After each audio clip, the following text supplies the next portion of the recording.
తాటంకయుగళీభూత తపనోడుపమండల. ఈ నామం గురించి నిన్నటి రోజున మీకు కొంత విజ్ఞాపన చేసి ఉన్నాను. పద్మరాగ శిలాదర్శ పరిభావి కపోలభూ అని పిలుస్తారు అమ్మవారు. వసిన్యాది దేవతలు అమ్మవారి యొక్క ఆవిర్భావాన్ని చూసి స్తోత్రం చేసేటప్పుడు, లేదా అమ్మవారి ఆవిర్భావం అయిపోయి సభ తీర్చిన తర్వాత వసిన్యాది దేవతల చేత అమ్మవారి ఆజ్ఞ ప్రకారం చేయబడిన స్తోత్రం కనుక వారు మనసులో మళ్ళీ ఒక్కసారి స్మరించి అమ్మవారి యొక్క ఆవిర్భావ ఘట్టాన్ని మనకొక్కసారి వివరించినటువంటి సందర్భం. మిగిలిన సహస్రనామ స్తోత్రాలకి లలితా సహస్రనామ స్తోత్రానికి ఉండేటటువంటి పెద్ద భేదం ఎక్కడుంటుందంటే, లలితా సహస్రనామ స్తోత్రం మీరు భక్తితో మొదలు పెట్టగానే మిమ్మల్ని జ్ఞానసిద్ధి వైపు మనస్సుని ఏకీకృతం చేసి అమ్మవారి దర్శనం వైపు తీసుకెళ్లగలిగినటువంటి శక్తితో కూడి ఉంటుంది. కేశాది పాదాది పర్యంతం వర్ణన చేసేటప్పుడు అమ్మవారు చిదగ్నికుండ సంభూత కనుక మీరు అమ్మవారి యొక్క అవయవాలలో తల మొదలుకొని ఏ అవయవం దగ్గర చూసినప్పుడు మీకు ఏ ఒక్క విషయం జ్ఞాపకం రావడం వల్ల మీ మనస్సు పరవశించిపోయి అమ్మవారి యొక్క ఆ అవయవమునందు మనస్సు కేంద్రీకృతమైపోయి వేరొక నామం స్ఫురణలోకి రానటువంటి స్థితిని పొందినా తత్కారణము చేత అప్పుడే అక్కడే మీరు తరించారని గుర్తు. అందులో చెప్పిన ఏ నామము కూడా మిమ్మల్ని బాహ్య దృష్టితో చూడమని కాదు. ఇది మీరు ఎప్పుడూ జ్ఞాపకం పెట్టుకుంటూ ఉండాలి. నేను తరచూ జ్ఞాపకం చేస్తాను. ఎందుకంటే మీరు ఒకటి జ్ఞాపకం పెట్టుకోండి, ఎప్పుడైనా లలితా సహస్రం చేస్తున్నప్పుడు మా అమ్మగారి బుగ్గలు చాలా ఎర్రగా ఉంటాయి అని మీరు వచ్చిన వాళ్ళందరితో ఎప్పుడైనా చెప్తారా?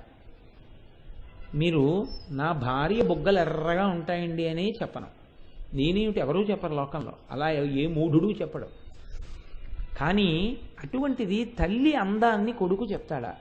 ఎక్కడైనా అమ్మా నీ బుగ్గలు చాలా ఎర్రగా ఉన్నాయమ్మా అన్న మాట మనం అంటే అది స్తోత్రం అవుతుందా? దాని బాహ్యార్థం అంతే అయితే మీరు కేవలం అమ్మవారి బుగ్గలు ఎర్రగా ఉన్నాయి అని తెలుసుకుని మీరు పొందే ప్రయోజనం ఏమిటి? దానివల్ల మీరు ఆ కోణంలో విచారణ చేస్తే దానివల్ల మీకేమవుతుంది అంటే అర్థం కూడా తెలియడం చేత మీరు భక్తితో కైమోడ్చగలుగుతారు. అర్థం తెలియనంతసేపు దాన్ని ఏం చెయ్యవలసి వస్తుందంటే మీరు భక్తితో పూర్ణ చెయ్యవలసి ఉంటుంది. ఈ భక్తితో పూర్ణ చేయడం అనేటటువంటిది ఎలా ఉంటుంది అంటే పోట్లగిత్తని అదుపులో పెట్టడంలా ఉంటుంది. ఒక పోట్లగిత్త ఉందనుకోండి, అది ఎప్పుడూ కూడా పొడవడానికే ప్రయత్నిస్తుంది. దాన్ని ఎలాగో అలా పట్టుకుని తీసుకెళ్ళి కట్టుకొయ్య దగ్గరికి కట్టేంత వరకు కూడా రైతుకు కూడా అనుమానమే అది ఎప్పుడు కొమ్మిసురుతుందో అని. అలాగే మనసు ఏమైపోతుందంటే మొట్టమొదట మీరు చాలా కాలం నుంచి ఏ సంస్కారాన్ని దానికి అలవాటు చేసి ఉన్నారో అది ఆ సంస్కారముతో కూడినటువంటి కోణంలో చూడడానికి ప్రయత్నం చేస్తుంది. మీరు చూడండి, నేను ఒక మాట చెప్తాను మీకు. ఒక అందమైన వస్తువు కనపడింది అనుకోండి లోకంలో, ఇది నాదైతే బాగుండన్న భావన కలుగుతుంది. లేకపోతే ఒక అందమైన వస్తువు కనపడింది అనుకోండి, మనసు ఎప్పుడూ ఏ భావనతో చూడడానికి అలవాటు పడిపోయిందో అదే భావనతో చూడడానికి అలవాటు పడుతుంది. మీరు పద్మరాగ శిలాదర్శ పరిభావి కపోలభూ అంటున్నారు అనుకోండి, నేను ఒక వాస్తవాన్ని, ఒక పరమ సత్యాన్ని విచారణ చేస్తున్నాను. అమ్మవారి బుగ్గలు పద్మరాగమునులతో చేయబడినటువంటి అద్దం కన్నా ఎర్రగా ఉంటాయి అని ఆ నామానికి అర్థం. ఇప్పుడు మీరు అలా దర్శనం చేశారనుకోండి, మీ మనసుకు ఉండేటటువంటి మొదటి లక్షణం ఏంటంటే అబ్బా బుగ్గలు ఎంత బాగున్నాయో ఈ లెక్కన అని దర్శనం చేస్తుంది. ఇప్పుడు బుగ్గలు ఎంత బాగున్నాయో అన్న ఉద్దేశ్యంతోనైనా మీరు అమ్మవారి బుగ్గల వంక చూడడం మంచిదే. కానీ దాని యందు మనస్సు ఏమాత్రమూ అడుగు పక్కకి వెయ్యడానికి వీలు లేని రీతిలో మీరు నిలబెట్టవలసి ఉంటుంది. మీరు అదే ప్రయత్నం చేస్తూ వెళ్ళారనుకోండి లలితా సహస్రంలో, మీకు అది ఖేదమునకు కారణం అవుతుంది. ఎందుకో తెలుసా అండి, మనస్సుకి ఒక లక్షణం ఉంటుంది. మీరు దాన్ని బలవంతం చేశారనుకోండి, నువ్వు ఇది చెయ్యి, ఇది చెయ్యి, ఇది చెయ్యి అని దాన్ని బలవంతంగా తీసుకొచ్చే ప్రయత్నం చేస్తే అది బడలిపోతుంది. అది బడలిపోవడంలో మీరు ఏమవుతారంటే మీరు ఏ ప్రయత్నం మొదలెట్టారో దాని యందు మీకు వైముఖ్యం వస్తుంది. ఇప్పుడు అందుకే ఇది తెలుసున్న గురువు చెప్పే విధానం ఒకలా ఉంటుంది, ఇది తెలియని గురువు చెప్పడం ఒకలా ఉంటుంది. రామకృష్ణ పరమహంస పరమ సమర్థుడైన గురువు. అందుకే వివేకానందుణ్ణి ధ్యానం చేయమన్నారు భగవత్ సంబంధమైనటువంటి ఒక రూపం మీద. ఆయన ధ్యానం చేస్తుంటే పరమహంస వచ్చి అడిగారు, నీ ధ్యానము నిలబడిందా అని అడిగారు. వివేకానందుడు కూడా అంత విశాల దృక్పథము కలిగి భక్తి కలిగినటువంటి శిష్యుడు. ఆయన అన్నారు, నిలబడలేదు అన్నారు. దేని మీద మరి నిలబడుతోంది అని అడిగారు. మనస్సు ఒక చోట ఉండలేదంటే ఇంకో చోటుకి వెళ్ళింది. ఎక్కడికి వెళ్ళింది అని అడిగారు. దూరంగా ఎక్కడో ఏదో శబ్దం వినపడుతోంది, నా మనస్సు ఆ శబ్దం మీదకి వెడుతోంది అన్నారు. పరమహంస ఆగి విన్నారు, ఏ శబ్దము అని. దూరంగా ఎవరో ఒకతను ఒక ఇనప కమ్మె మీద ఇనప సుత్తి తీసి కొడుతున్నాడు. కొట్టినప్పుడు మీరు గమనించండి, ఈ చేత్తో సుత్తిని తీసి ఇలా తిప్పి కొడితే ఖంగ్ అంటుంది. ఆ ఖంగ్ అక్కడెక్కడో కొడితే ఇక్కడికి చేరడానికి కొంచెం సమయం పడుతుంది. మళ్ళీ అతను ఇలా చేయి తిప్పి మళ్ళీ కొట్టేటప్పటికి ఖంగ్ అంటుంది. ఇలా 10 మాటలు విన్న తర్వాత 11వ మాట మళ్ళీ ఖంగ్ అని ఎప్పుడు అంటుందో మీ మనసు పట్టేస్తుంది. ఇప్పుడు ఖంగ్ అంటుంది మళ్ళీనని. కాబట్టి ఇప్పుడు ఈయన దృష్టి ఎక్కడికి వెళ్ళిందంటే ఆ ఖంగ్ ఖంగ్ అన్న శబ్దం మీదకి వెడుతోంది. పరమహంస అన్నారు, మనస్సుని బలవంత పెట్టకు, మనస్సుని దాని మీద పెట్టన్నారు, దాని మీద పెట్ట, ఆ శబ్దం మీద పెట్టన్నారు. ఇప్పుడు వివేకానందుడు దాని మీద బాగా ధ్యానం చేశాడు, అది తనంత తాను వెళ్ళిపోయింది కాబట్టి. అలా భగవద్ విషయంలో తొట్టుపాటు వచ్చిందనుకోండి, మీకు చిచ్చి నేను ఇలా చూడకూడదు, ఇదేమిటి ఆవిడ బొగ్గలు ఎర్రగా ఉన్నాయి, ఆవిడ బొగ్గలు ఎర్రగా ఉన్నాయి, నా బొగ్గలు ఎంత బాగున్నాయో అని నేను చూస్తున్నాను, నేను అలా చూడకూడదనో భావన వచ్చిందనుకోండి, మీకు వెంటనే మీకేమవుతుందంటే, నేను మీకు ఒక పరమ సత్యం చెప్తున్నాను, మీలో ఒక భయం బయలుదేరుతాను. అయ్యి బాబాయ్ నేను అపచారం చేశానేమో, అలా చూడకూడదు కదా, అమ్మవారి బొగ్గలు బాగున్నాయి నేను చూశానేమో, ఇలా చూడకూడదేమో, ఎందుకు వచ్చిన గొడవ, అసలు ఏమీ చూడొద్దు, మనం నామాలు చదువుకుంటూ పోతే పోయింది, అసలు మనస్సు దాని మీద పెట్టద్దు. మనస్సు రైతు బజారుకి వెళ్ళిపోని, మనస్సు ఆఫీస్కి వెళ్ళిపోని, మనస్సు దేనికి వెళ్ళిపోని, శ్రీమాత శ్రీ మహారాజ్ని శ్రీమత్ సింహాసనేశ్వరి చిరగ్నికుండ సంభూతాదేవ కార్య సముజ్జత. 2వ రోజుకి ఏమవుతుందో తెలుసా అండి, లలితా సహస్రం చదివేటప్పుడు మనస్సు ఆ నామాల యొక్క అర్థమును తెలుసుకొనకుండుగాక అన్న భీతి బయలుదేరుతుంది. ఇది పోవడానికి సరి అయిన మార్గం ఏమిటో తెలుసా అండి, అసలు ఆ నామము యొక్క ఆంతర రహస్యాన్ని మీరు పట్టుకోగలగాలి. అసలు ఇలా ఎందుకు చెప్పారు మీకు అర్థమైందనుకోండి, విడిపోతుందండి. విడిపోయి అబ్బా ఎంత గొప్ప రహస్యం ఉందండి అని ఇప్పుడు మీ మనసు ఆ అర్థాన్ని తెలుసుకుని ధ్యానం చేయడానికి ఉవిళ్ళూరుతుంది. ఈ నామం చదువుతుంటారు, నుదురు కదా, అమ్మవారి బుగ్గలు కదా, బుగ్గలు తల్లి ఎంత రహస్యం ఉందమ్మా బుగ్గల్లో, మా తల్లి బుగ్గల్లో ఎంత రహస్యం పెట్టింది మా అమ్మ అని మీకు వెంటనే ఆ నామాల అర్థమునందు రమించాలన్న కోరిక పెరిగిపోతుంది. ఇప్పుడు మీ మనస్సు ఏ చెక్కిళ్ళ దగ్గరికో వెళ్ళిందనుకోండి, మీరు నుదురు దగ్గర ఉన్న చెక్కిళ్ళ దగ్గరికి జారిపోతారు. పద్మరాగ శిలాదర్శ పరిభావి కపోలభూహు అంటారు, అదే నామాన్ని స్మరణ చేస్తారు. ఇప్పుడు భయం స్థానంలో ఏమవుతుందంటే ఉత్సుకత, దాని యందు ఆసక్తి చోటు చేసుకుంటారు. ఈ స్థితి ఎప్పుడు వస్తుంది అంటే, మీకు దాని అర్థాన్ని పట్టుకోగలిగిన శక్తి మీకు వస్తే ఈ స్థాయి వస్తుంది. నేను అందుకే ఏ ఉపన్యాసమైనా నేను చెప్తే ఎవరిని ఎప్పుడు కూడా అదే పనిగా కనపడ్డ వాళ్ళని, ఇప్పుడు మీకు లలితా సహస్రనామ స్తోత్రం అర్థమవుతోందా, మీరు ఎలా అనుభూతి చెందుతున్నారో అని నేను ఎప్పుడూ ఎవరిని నా ఉపన్యాసం తర్వాత అలా నేను అడగను. అర్థమైతే అర్థమవుతుంది, నా వంతు ప్రయత్నం నేను చెప్పి నేను ధరించడమే, ఇంకోళ్ళను ధరించడానికి నేనెంత వాడిని అని చెప్పి వెళ్ళిపోతానంతే. లలితా సహస్రం మొదలుపెట్టిన తర్వాత నాకు ఎవరైనా కనపడితే బాగా అర్థమవుతోందా అమ్మా మీకు అని అడుగుతాను. అయ్యాక కూడా ఈ మాట అడుగుతుంటాను. ఎందుకు అడుగుతుంటానో తెలుసా అండి, ఇక్కడ ఒక 2000 మంది కూర్చుని ఉంటే 2000 మందికి నేను 2 గంటల చొప్పున చెప్తే 2000 × 2 4000 గంటల కాలానికి నేను జవాబుదారి. నేను చేసిన పరిశ్రమ, నేను ఆ నామానికి అర్థం కొంతమందికైనా అర్థమయ్యేటట్టు చెప్పగలిగితే మీ కాలం నేను తీసుకున్నందుకు, నేను శ్వాసని వాడినందుకు రెండిటికి ధన్యత. లేనినాడు 2 నిరుపయోగం అవుతుంది. కాబట్టి ఆ కోణంలో మీరు వినవలసి ఉంటుంది. నా అదృష్టం ఏంటంటే, అసలు చిత్రం ఏమిటంటే, ఇది వెళ్ళిన తర్వాత రాత్రి మర్నాడు కూడా ఇదే తిరుగుతోందండి అన్నారు చాలామంది. చాలు నా జన్మ ధన్యత పొందింది అని నేను సంతోషించాను. ఎందుకు ఈ మాట చెప్తున్నానంటే, నా స్వోత్కర్ష కోసం చెప్పట్లేదు, నేను ఆ కోణంలో చెప్పగలుగుతున్నానా అది నా భయం. పెద్దలు దానికి ఇచ్చారు అర్థాన్ని. భాస్కరరాయల వారు అందుకు తరించారు సౌభాగ్య భాస్కరం ఇచ్చి. ఇప్పుడు మీరు ఈ కోణంలో పరిశీలనం చేయండి తప్ప అమ్మవారి బుగ్గలు ఎర్రగా ఉన్నాయంటే మీకేం కలిసి వచ్చిందండి దానివల్ల? ఓ నామం చెప్పారేమో అంతే, మీ మనస్సు ఏం నిలబడలేదే దానివల్ల. పద్మరాగ శిలాదర్శ పరిభావి కపోలభూ. ఈ పద్మరాగములనేటటువంటివి మణులు. ఇవి సింహళ దేశంలో ఎక్కువగా దొరుకుతూ ఉంటాయి.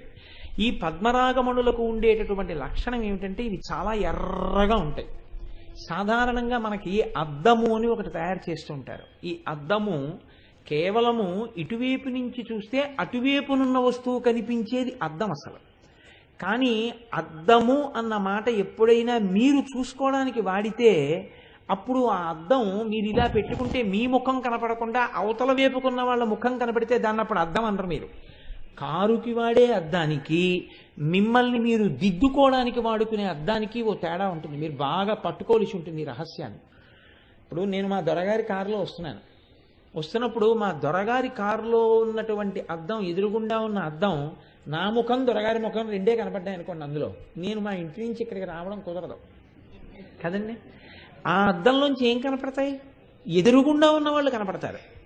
నేను ఈ ఉపన్యాసానికి వచ్చే ముందు బొట్టు పెట్టుకోవడానికి ఓ అద్దం వాడతాను. ఆ అద్దం ముందు నిలబడి నేను బొట్టు పెట్టుకుంటాను.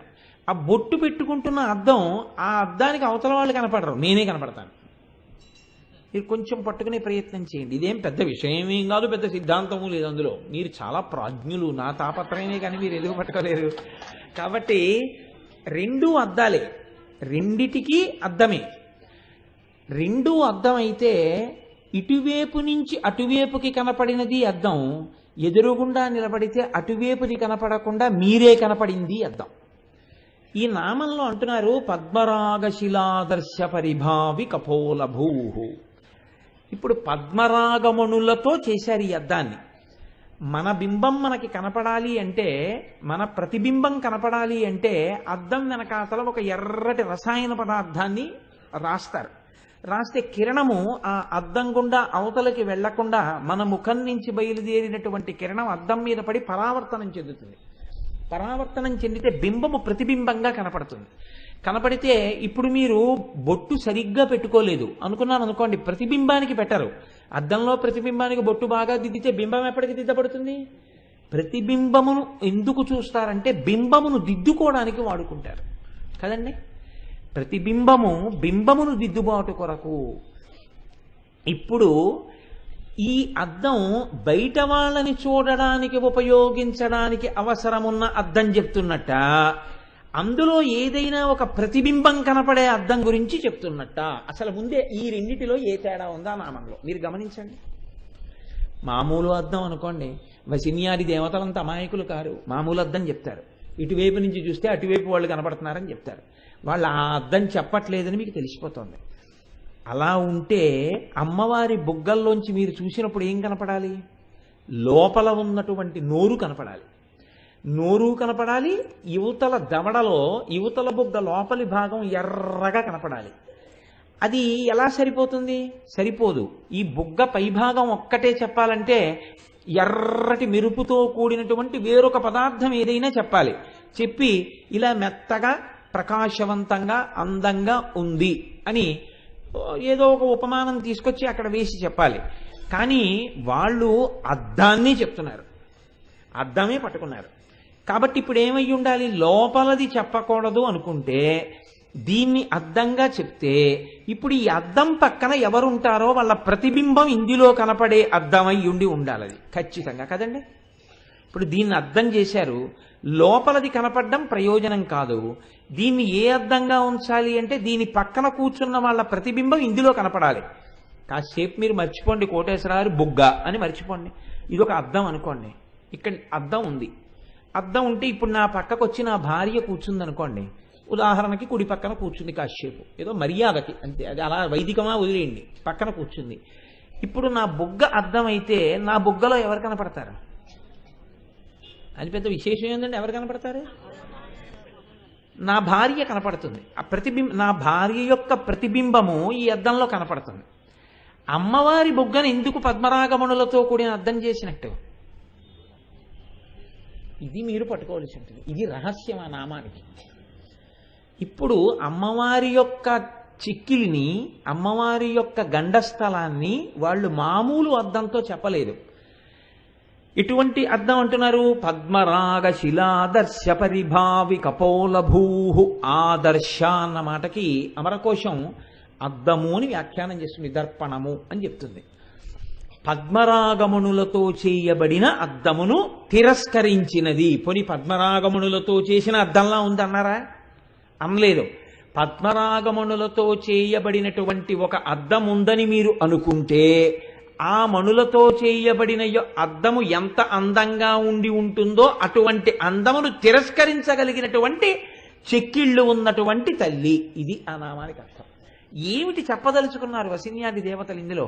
బాహ్యంలో చెప్పాలనుకోండి, ఒక్క వాక్యంతో పూర్తి చేసేయచ్చు. పద్మనాగమణులతో చేయబడినటువంటి అద్దం ఎర్రగా ఉంటుంది, కానీ దాని కాంతి కన్నా ఈవిడ బొగ్గల కాంతి చాలా ఎక్కువగా ఉంది. కాబట్టి ఈవిడ కపోలముల యొక్క కాంతి చేత తిరస్కరింపబడినటువంటి పద్మనాగమణులతో కూడిన అద్దమో. ఒక్క వాక్యం అయిపోయినంతే. అది కాదు వసిన్యాది దేవతల ప్రయోజనం. వేరొకటి ఉంది. దీన్ని పట్టుకోగలిగితే మలుపు తిరిగిపోతుంది. ఆ ఒక్క నామం చాలు మిమ్మల్ని ధరించడం. నేను రోజు మొరపెట్టేది అదే. ఏ ఒక్క నామైనా పట్టుకోగలిగితే చాలు, జీవితానికి ఒక కొత్త దిశ వచ్చేస్తుంది. ఇప్పుడు ఎలా వస్తుంది దాని అర్థం అంటే మీరు చూడండి. ముందు ఎందుకు తిరస్కరణ జరిగింది మీరు ప్రయత్నం చేయండి. అమ్మవారి బుగ్గలు ఎరుపు కాబట్టి అద్దం కూడా ఎర్రగానే చెప్పాలి. మామూలు అద్దాలు తెల్లగా ఉంటాయి, ఎర్రటి అద్దమై ఉండాలి. అందులో ఒక ప్రతిబింబం కనపడాలి. ప్రతిబింబం కనపడేటటువంటి ఎర్రటి అద్దంగా చెప్పాలి అంటే అంత ఎర్రటి కాంతి కలిగినటువంటి మణులుగా చెప్పబడవలసినటువంటివి పద్మరాగమణులు. కాబట్టి ఇప్పుడు ఈ అద్దం పద్మరాగమణులతో చేయబడి ఉన్న ఒక అద్దాన్ని ఇక్కడ పెట్టారు. అమ్మవారి బుగ్గ ఇక్కడ ఉంది. మీరు ధ్యానంలో రెండింటినీ చూడండి. చూస్తే ఈ అద్దం గొప్పదా ఈ బుగ్గ గొప్పదా అని చూశారనుకోండి, మీకు కొన్ని తేడాలు కనపడతాయి. ఇప్పుడు ఈ పద్మరాగమణులు కాంతి వెదజల్లుతూ ప్రకాశవంతంగా ఎర్రగా ఉంటాయి. అమ్మవారెవరు? పూర్వజ. అందరికన్నా ముందు పుట్టింది. అందరికన్నా ముందు పుడితే 80 ఏళ్ళు వచ్చేసినా ఎర్రగా ఉండొచ్చు కొంతమంది. పుట్టినప్పుడు ఎంత ఎర్రగా ఉంటారో 80 ఏళ్ళు వచ్చినా 90 ఏళ్ళు వచ్చినా అంత ఎర్రగా ఉంటారు. ఇంకా ఎర్రబడతారు కూడా ఒక్కొక్కసారి, ఏసీల్లో ఎక్కువ ఉంటాయి. కానీ బొగ్గకి ఆ స్థితిస్థాపక శక్తి ఉండదు. స్టిఫ్నెస్ అంటామే అది ఉండదు. జారిపోతుంది, ఇలాగా జారిపోయి ముడతలు పడిపోతుంది. ముడతలు పడిపోయి ఇప్పుడు ఆ బుగ్గలో ద్యుతి కాంతి అంతగా ఉండడానికి అవకాశం ఏముండదు. కానీ యవ్వనంలో ఉన్నటువంటి స్త్రీ యొక్క బుగ్గ, ఆమె యొక్క గండభాగం చెక్కిలి స్థితిస్థాపక శక్తిని కలిగి, అనగా ఇలా జారిపోకుండా ముడతలు పడిపోకుండా కాంతితో ప్రకాశవంతంగా ఆకర్షణీయంగా ఉంటుంది. పద్మరాగమణులకి ఉన్నటువంటిది కొంతకాలం గడిచిపోయిన తర్వాత చిన్న గీతైనా పడిపోతుంది, దుమ్మైనా పడిపోతుంది, మాషన్నా పోతుంది. అమ్మవారి యొక్క బుగ్గలో ఎన్నటికీ గీతలు పడవు, ఎన్నటికీ మాసిపోవు, ఎన్నటికీ ఆ బుగ్గలు పూర్వజ అన్న నామం ఉంది కదా అని ఇప్పుడు ఆవిడ వృద్ధురాలైపోయిందని నువ్వు అనడానికి వీలైన బుగ్గలు కావు. కాబట్టి ముందు ఆ అద్దంతో పోల్చడంలో మీకు ఏమందింది? ఆ కాంతిని ఈ కాంతితో చెప్పాలంటే ఆవిడ యవ్వనంలోనే ఉంది. ఈ నామానికే యవ్వనంలో ఉంటుందా? ఏ నామానికైనా యవ్వనంలోనే ఉంటుందా? ఏ నామానికైనా యవ్వనంలోనే ఉంటుంది. ఏ నామానికైనా యవ్వనంలో ఉంటే మీరు నేను ఎందుకు ఉండలేము? అంటే మనము కాలమునకు వశులము. ఇవాళ కోటేశ్వరరావు ఇలా ఉన్నాడు, ఓ 30 ఏళ్ళు పోయిన తర్వాత కోటేశ్వరరావు సభలోకి వచ్చాడు అనుకోండి, ఏమో గోపాలకృష్ణ గారు చేయి పట్టుకుని నన్ను వేదిక ఎక్కిస్తారేమో కదా. అందుకని అప్పుడు ఏమవుతుంది అంటే అంటే నా ఉద్దేశం ఏంటంటే గోపాలకృష్ణ గారు కాలమును గెలిచిన వారై ఉంటారు కదా, లేకపోతే ఆయన నన్ను చెయ్యబట్టి ఎక్కించాలంటే అది నా ఉద్దేశం. కాబట్టి ఇప్పుడు అలా ఇప్పుడు ఆవిడ కాలమును గెలిచినటువంటి తల్లి. కాలమునకు ఆవిడ లొంగదు. కాలమునకు ఆవిడ లొంగదన్న విషయం మీకు ఎక్కడ బాగా రూఢైంది? నిన్ననే రూఢైంది. నిన్న చెప్పారు కదా, ఆవిడ తపనోడు ఉపమండల. సూర్యచంద్రులు ఇద్దరు ఆవిడ కర్ణాభరణములు. కాబట్టి ఆభరణములుగా వారుంటే వారు ఈవిండి ఏం చేయగలరు? ఆవిడ కాలమునకు లొంగదు. సూర్యచంద్రుల యొక్క ప్రత్యాయాంతికతా పునర్న దివసాహ కాలో జగద్భక్షక. మళ్ళీ సూర్యోదయ సూర్యాస్తమయాలు, చంద్రోదయ చంద్రాస్తమయాల్లో మన ఆయుర్దాయం గ్రసిస్తోంది. అమ్మవారి ఆయుర్దాయం అలా గ్రసింపబడడం ఉండదు. ఆవిడకి అవి ఆభరణములు, ఆవిడ అనుగ్రహంతో ప్రకాశిస్తున్నాయి. కాబట్టి ఇప్పుడు ఆవిడ కాలమునకు లొంగదు. కాబట్టి ఆవిడ నిత్య యవ్వన, ఆవిడ ఎప్పుడూ యవ్వనంతో ఉన్నది. కాబట్టి ఇప్పుడు ఈవిడితో సమానంగా కాలమునకు లొంగకుండా అమ్మవారు నిలబడిపోయినట్టు కాలమునకు లొంగకుండా పద్మరాగమణుల అద్దం కూడా ఉండగలదా? ఉండలేదు. కాబట్టి పరిభావి కపోల భూహు, అమ్మవారి బొగ్గల యొక్క సౌందర్యం ముందు పద్మరాగమణుల యొక్క అద్దం ఓడిపోయింది. మొట్టమొదట అక్కడ పోయింది. రెండవది ఏది? అద్దమునకు ఒక లక్షణం ఉంటుంది. మీరు ఎప్పుడైనా చూడండి, గొల్లల మావిడాడ అని మనకు ఒక క్షేత్రం ఉంది. ఆ క్షేత్రానికి మీరు వెళ్ళి దర్పణ మంటపం ఉంటుంది. ఆ దర్పణ మంటపంలో మేడ మీద నడుస్తుంటే నేను ఇంత మనిషిని కనపడుతుంటాను, పొట్టివాడిగా కనపడుతుంటాను. మీరు వెంకటేశ్వర స్వామి వెంకటాచల క్షేత్రంలోకి వెళ్ళి లోపలికి వెళ్ళగానే రంగనాయకుల మంటపం ఎదురుగుండా కుడి చేతి పక్కన స్వామివారికి దర్పణ మంటపం ఉంటుంది. మీరు ఆ దర్పణ మంటపంలో ఊంజల్ సేవ జరుగుతున్నప్పుడు కూర్చుంటే మీరు ఎటు తల తిప్పి చూసినా కూర్చున్న వాళ్ళందరూ వెంకటేశ్వర స్వామి ఉయ్యాల పక్కన ఎవరికి వాళ్లే కనపడుతుంటారు అద్దాల్లో. ఎప్పుడైనా దర్పణ మంటపంలో ఊంజల్ సేవ చేసిన వాళ్ళకి తెలుస్తుంది అనుభవం. అన్ని అద్దాల్లోనూ మీరు వెంకటేశ్వర స్వామి కనపడుతూ ఉంటారు. అలా ఒక అద్దం ఒక చోట మీరు కూర్చుంటే మీరు అనేక చోట్ల ఉన్నట్టుగా అద్దములు చూపించగలవు. ఇది మాయని సృష్టిస్తుంది అద్దం. మీరు పొడుగ్గా ఉంటే పొట్టిగా చూపిస్తుంది అద్దం, మీరు పొట్టిగా ఉంటే పొడుగ్గా చూపిస్తుంది అద్దం, మీరు సన్నగా ఉంటే లావుగా చూపిస్తుంది అద్దం, మీరు లావుగా ఉంటే సన్నగా చూపిస్తుంది అద్దం. మీరు కొంచెం వెనక్కి బాగా దూరంగా ఉంటే మీరు కొంచెం దగ్గరగా ఉన్నట్టుగా ఉంటుంది అద్దం. అందుకే కార్లకి వాటికి రియర్ మిర్రర్స్ అని ఉంటాయి పక్కన. దాని మీద ఒక కాషన్ ఆర్డర్ ఉంటుంది. The objectives which you are visualizing in the mirror are not so distant as you see in the mirror అని. మీరు అద్దంలో చూస్తున్నప్పుడు కనపడినటువంటి వస్తు దూరం యథార్థముగా అంత దూరంలో మీకు ఆ వాహనము లేదు, గుర్తెరగండి అని. ఎందుకంటే అద్దంలో చూసినప్పుడు మీకు చాలా దగ్గరగా ఉన్నట్టు కనపడచ్చు. చాలా దగ్గరకు వచ్చేసింది కదా అని మీరు కారు తిప్పకుండా అలాగే పెట్టి కూర్చున్నారనుకోండి, వెనకాల వాడు ఉన్నాడు మరి దూరంగా ఉంటాడు. కాబట్టి అద్దంలో చూస్తున్నటువంటి మీ వెనక వాహనం యథార్థముగా ఎంత దూరంలో ఉంటుంది అన్నది మీరు డ్రైవ్ చేయడం నేర్చుకుంటున్నప్పుడు వెనక అద్దంలోంచి ఒకసారి చూసి ఇంత దూరంలో ఉన్నదాన్ని ఇంత దూరంలో ఉన్నట్టు ఈ అద్దం చూపిస్తూ ఉంటోందన్న సత్యాన్ని మీరు రూఢిపరుచుకుంటేనే మీరు క్షేమంగా, వెనకవారు క్షేమంగా, ముందువారు క్షేమంగా మీ వాహనాన్ని మీరు నడపగలరు. లేకపోతే మీరు నడపలేరు. అటువంటి ఇబ్బందులన్నీ వేటికున్నాయి? అద్దాలకున్నాయి. అమ్మవారి బొగ్గలకి అలాంటి ఇబ్బందులు ఆవిడ బొగ్గలకి ఏముండవు. అలాగ పొట్టివాడిని పొడుగ్గా చూపించడం, పొడుగువాడిని పొట్టిగా చూపించడం, లేకపోతే లావు వాడిని సన్నంగా చూపించడం, సన్నం వాడిని లావుగా చూపించడం, ఇలాంటి పనులు ఈ అద్దం ఏం చేయదు. కాబట్టి అంటే యథార్థ స్థితిని మాత్రమే ఆవిష్కరించగలిగినటువంటి అద్దం ఆ అద్దం. ఇప్పుడు ఈ అద్దం ఇంత గొప్పది. ఆ అద్దం పద్మరాగమణులతో చేయబడిన అద్దం అంత గొప్పది కాదు. 3 పద్మరాగమణులతో చేయబడినటువంటి అద్దం దగ్గరికి వెళ్ళి మీరు వాసన చూద్దాం, దీనికి ఏమైనా వాసన ఉందేమో అని. వాసన చూడాలంటే మీరు ఏం చేయాలండి? అద్దం దగ్గరికి వెళ్ళి ఇలా వాసన చూడాలనుకుంటే చూడాలనుకున్నవాడు ఏం చేస్తాడంటే దగ్గరికి పెట్టుకుని ముందు లోపల ఉన్న ఊపిరి వదిలేస్తాడు అంటాడు, తర్వాత అంటాడు. అంతేగాని ఇక్కడ వదిలేసి అద్దం మొహం మీరు ఇట్టుకుని అందవు, ఇక్కడికి వెళ్ళి అని అంటాడు. అంతవరకు ఎందుకంటే ఇప్పుడు నేను ఇది అద్దం అనుకోండి, వాసన చూడాలంటే అంటాను. అంటే దీని మీదే ముందు నిశ్వాసను విడిచిపెడతాను. మీరు నిశ్వాస విడిచిపెట్టగానే దాని మీద ఆవిరి పడిపోతుంది. బాత్రూంలో అద్దం ఉందనుకోండి, వేడి నీళ్లు స్నానం చేసేస్తే ఆ అద్దం కనపడదు. మళ్ళీ తుడుచుకుని తువ్వాలెట్టి ఒకసారి తుడుచుకుని ప్రతిబింబాన్ని చూసుకోవాలి. మంచు పడింది అనుకోండి, అద్దం కనపడదు. వర్షం వస్తోంది అనుకోండి, అద్దం కనపడదు. మళ్ళీ అప్పుడు మీరు ఏం చేయాలంటే ఆ కారుకున్నటువంటి అద్దాన్ని తుడిచేటటువంటి 2 నాళములు ఉంటాయి, వాటితోటి తుడుచుకోవాలి. తుడుచుకుని కారు డ్రైవ్ చేసుకోవాలి. మంచు తుడుచుకోవాలి, దుమ్ము తుడుచుకోవాలి. లేకపోతే ఆ అద్దం మీకు ప్రతిబింబాన్ని చూపించదు. అమ్మవారి బుగ్గలకి అటువంటి ఇబ్బందులు ఉన్నాయా? అలాంటివి ఏమీ లేవు. ఎంత జాగ్రత్తగా చూసుకోండి, 5 సంవత్సరములు వాచి యొక్క అద్దం మీద ఒక్క గీత పడకుండా, కళ్ళజోడు మీద చుక్క గీత లేకుండా ఎవడైనా దాన్ని గాని నిర్వహించగలిగితే వాడికి భారతరత్న పురస్కారం ఇవ్వచ్చు. అంటే కళ్ళజోడు కవర్లో పెట్టేస్తానంటే కాదు, కళ్ళకి పెట్టుకునే అలవాటు ఉంటే ఎప్పుడూ అప్పుడు గీతలు పడిపోతాయి. ఇంత జాగ్రత్తగా చూస్తే ఇవే గీతలు పడిపోతే పద్మరాగమణులు గీతలు పడిపోతాయి. మరి మామూలుగా కళ్ళజోడు అద్దం అసలు ఏ చుక్క లేకుండానే మీకు అమరుస్తారు. పద్మరాగమణులను జాగ్రత్తగా చిత్రియ పట్టేటప్పుడు అసలు తమంత తాము ముందు గీతలు పడతాయి. చివర్లకి గీత పడకుండా మణి ఉండడం కష్టం. కాబట్టి ఇప్పుడు మణి మీద గీతలు ఉంటాయి, కానీ అమ్మవారి యొక్క బుగ్గల మీద ఏమైనా గీతలు ఉంటాయా? ఏం ఉండవు. ఉండవని నీకెలా తెలుసు అంటే మీరు ధ్యానం చేయండి, మీకు కనపడుతుంది ఉన్నాయో లేవో.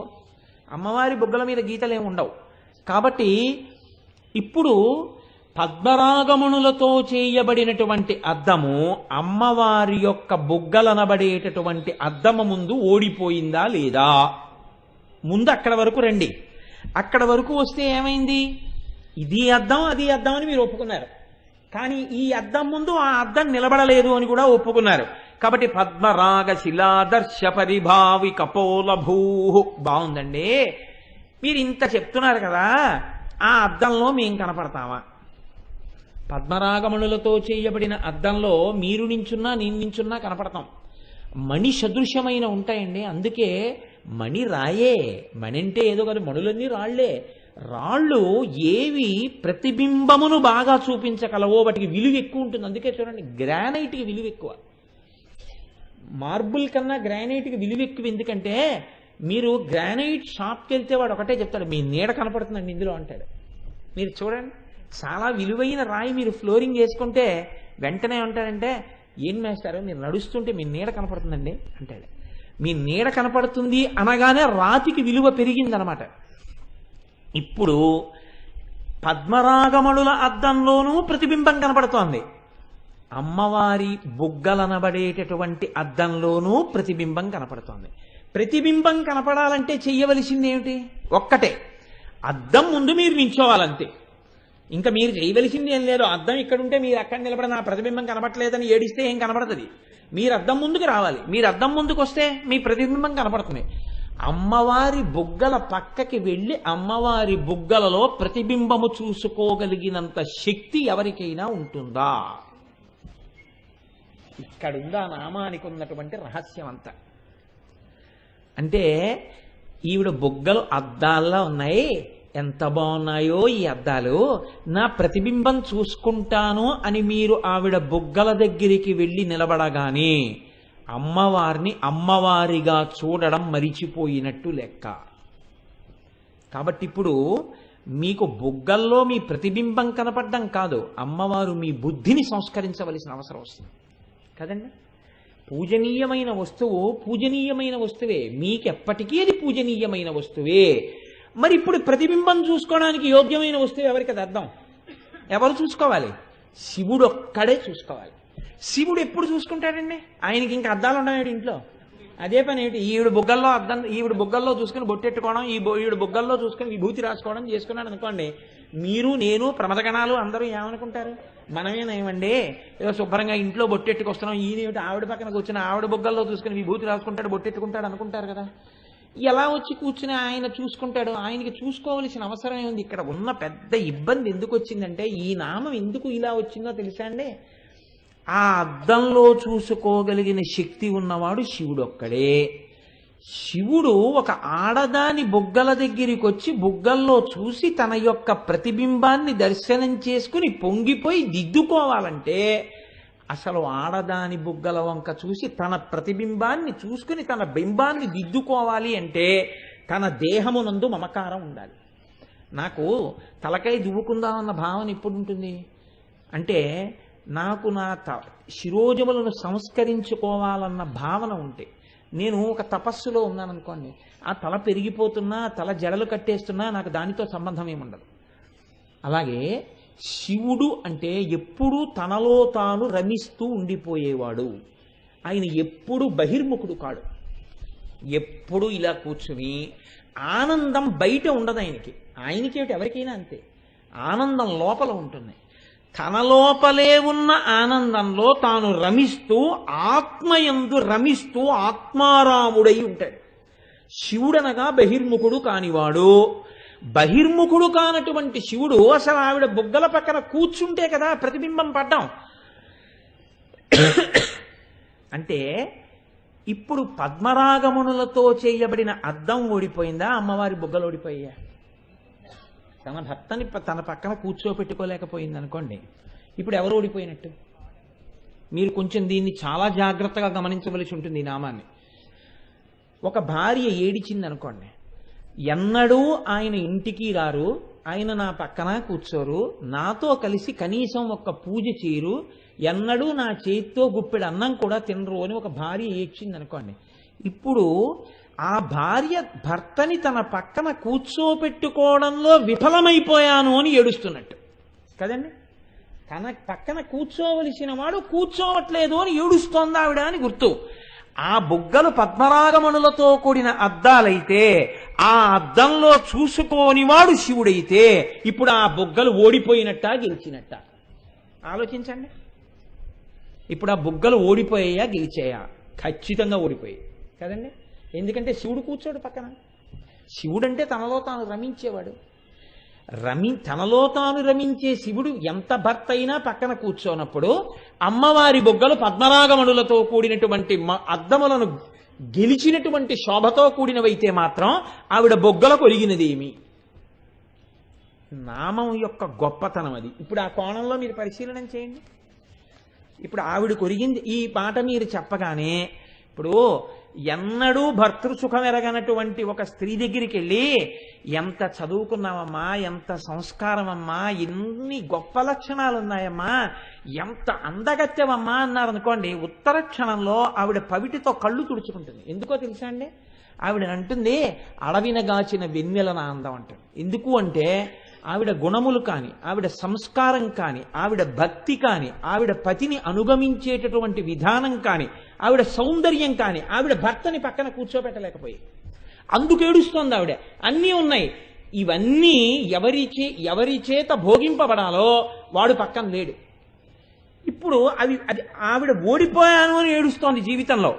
ఒక ఆవిడికి ఏమీ తెలియదు, కానీ భర్త ఎప్పుడూ పక్కన ఉంటాడు, ఎప్పుడు సరదాగా సంతోషంగా పక్కన కూర్చుని ఉంటాడు. ఇప్పుడు ఆవిడ నిత్య సంతోషంతో ఉంటుంది. ఎందుకని?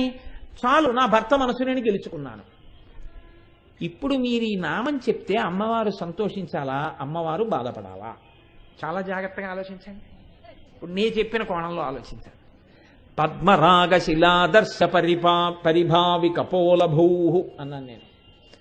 ఇప్పుడు నేను చెప్పిన సిద్ధాంతంలో ఇక్కడే నేను ఆగిపోతే ఈ నామము చేత అమ్మవారు ప్రీతి పొందుతుంది అని చెప్పడానికి మీ దగ్గర ఏమైనా ఆధారం ఉందా? ఏమైనా ఉందా? లేదు కదా. మరి వసిన్యాది దేవతలు ఎలా చెప్పారు ఈ నామాన్ని? ఇలాగా అమ్మవారు ఎలా చెప్పించింది? అమ్మవారేగా వసిన్యాది దేవతలలో ప్రవేశించి చెప్పించింది. వాక్కు ఎక్కడున్నా వైదికమై 10 మందిని ఉద్ధరించే వాక్కు ఎవరు పలికినా ఆ వాక్కు అమ్మవారిదే. పూల తోటంతా నాదైనప్పుడు ఇక్కడ చామంతి మొక్క పూసిన పూలు నావే, అక్కడ గులాబీ మొక్క పూసిన పూలు నావే. శంకర భగవత్పాదులు చెప్పినా అమ్మవారే చెప్పింది, వసిన్యాది దేవతలు చెప్పినా అమ్మవారే చెప్పింది, పోతన గారు చెప్పినా అమ్మవారే చెప్పింది. ఎవరు చెప్పినా అమ్మవారే చెప్తోంది. దుర్వాసో మహర్షి ఆర్యా ద్విషితి చెప్పినా ఆవిడే చెప్పింది. మూక పంచశతి మూకశంకరులు చెప్పినా ఆవిడే చెప్పింది. చంద్రశేఖర పరమాచార్య స్వామి వారు అనుగ్రహ భాషణం చేస్తే ఆవిడే చెప్పింది. కోటేశ్వరరావు ఇవాళ 4 మాటలు మాట్లాడితే ఆ తల్లే మాట్లాడింది.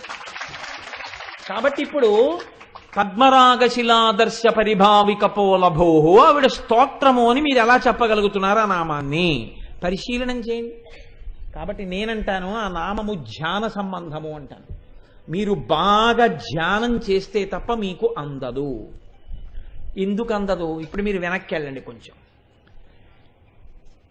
ఈ అందం ఎంత గొప్పదని మీరు చెప్తున్నారో, ఈ అందం ఒక్క అందానికే ఒక ప్రత్యేకత ఉంది. ఏమిటా అందం? ఇది కాలమునకు కూడా వశం కాని అందం. ఎంత అందమో కాలమునందు పోవచ్చు. ఈ అందం కాలంలో పోయే అందం కాని అందం అమ్మవారిది. ఇంత అందం ఇప్పుడు కాదు, ఒకప్పుడైనా శివుణ్ణి కూర్చోబెట్టగలిగిందా? వెనక్కి వెళ్ళండి ఒకసారి. ఎప్పుడు ప్రయత్నించింది ఆవిడ అసలు శివుణ్ణి తనవాడిగా చేసుకుందామని? తన ప్రయత్నం వదిలేయండి. శివుడిని ఆవిడ వాడిగా చేద్దామని ప్రయత్నం ఎవరు చేశారు? మన్మధుడు చేశాడు కదండి. మన్మధుడు ఒకానొకప్పుడు దేవతలందరూ ప్రార్థన చేశారు, అమ్మవారిని అయ్యవారి వస్తువుగా మార్చు, ఆమె యందు అనురక్తి కలిగేటట్టుగా చెయ్యి అన్నారు. ఆమె యందు అనురక్తి కలిగేటట్టుగా చెయ్యవలసిన అవసరం ఎందుకు వచ్చింది? అసలు ఆ అనురక్తి కలగాలని హిమవంతుడు తీసుకొచ్చి పార్వతీదేవిని ఆయన దగ్గర వదిలేడు. కానీ ఆయనకు అనురక్తి కలగలేదు. కలగలేదు కాబట్టి శివుడు అయ్యాడు. అనురక్తి కలగట్లేదు కాబట్టి, అనురక్తి కలగకపోతే కొడుకు పుట్టడు కాబట్టి, పుట్టకపోతే తారకాసురుడు పరిమార్చబడడు కాబట్టి, అనురక్తి కలగడానికి లోకంలో ఉన్నది ఒక్కటే ఒక్క ఔషధం, నీ బాణమే. అందుకని నువ్వు బాణం వెయ్యి అన్నారు మన్మధుణ్ణి. ఇప్పుడు మన్మథ బాణం వేసిన తరువాత స్త్రీయందు అనురక్తి కలగని వాడొకడు ఉన్నాడని లోకంలో ఎవడు లేడు. ఎవడికైనా అనురక్తి కలిగింది. అలా మినహాయింపబడిన వాడొకడున్నాడు అన్నవాడు లేడు లోకంలో. కాముడి యొక్క బాణం పడితే ఎంత తపస్సు చేసుకుంటున్నవాడు భ్రంశమైపోయాడు శివానుగ్రహం ప్రసరించనంతసేపు. మరి శివుడేమయ్యాడు? బాణం ఒక్కటేశాడు, ఇంకా మిగిలిన 4 వేయలేదు, ఆ మన్మధుణ్ణి కాల్చేశాడు. అంటే అమ్మవారి యొక్క బుగ్గలకి, అమ్మవారి యొక్క సౌందర్యానికి పరమశివుడు లొంగకపోవడం అన్నది ఇప్పుడేనా, ఎప్పుడో మొదలైందా? ఎప్పుడో మొదలైంది దీని కథ.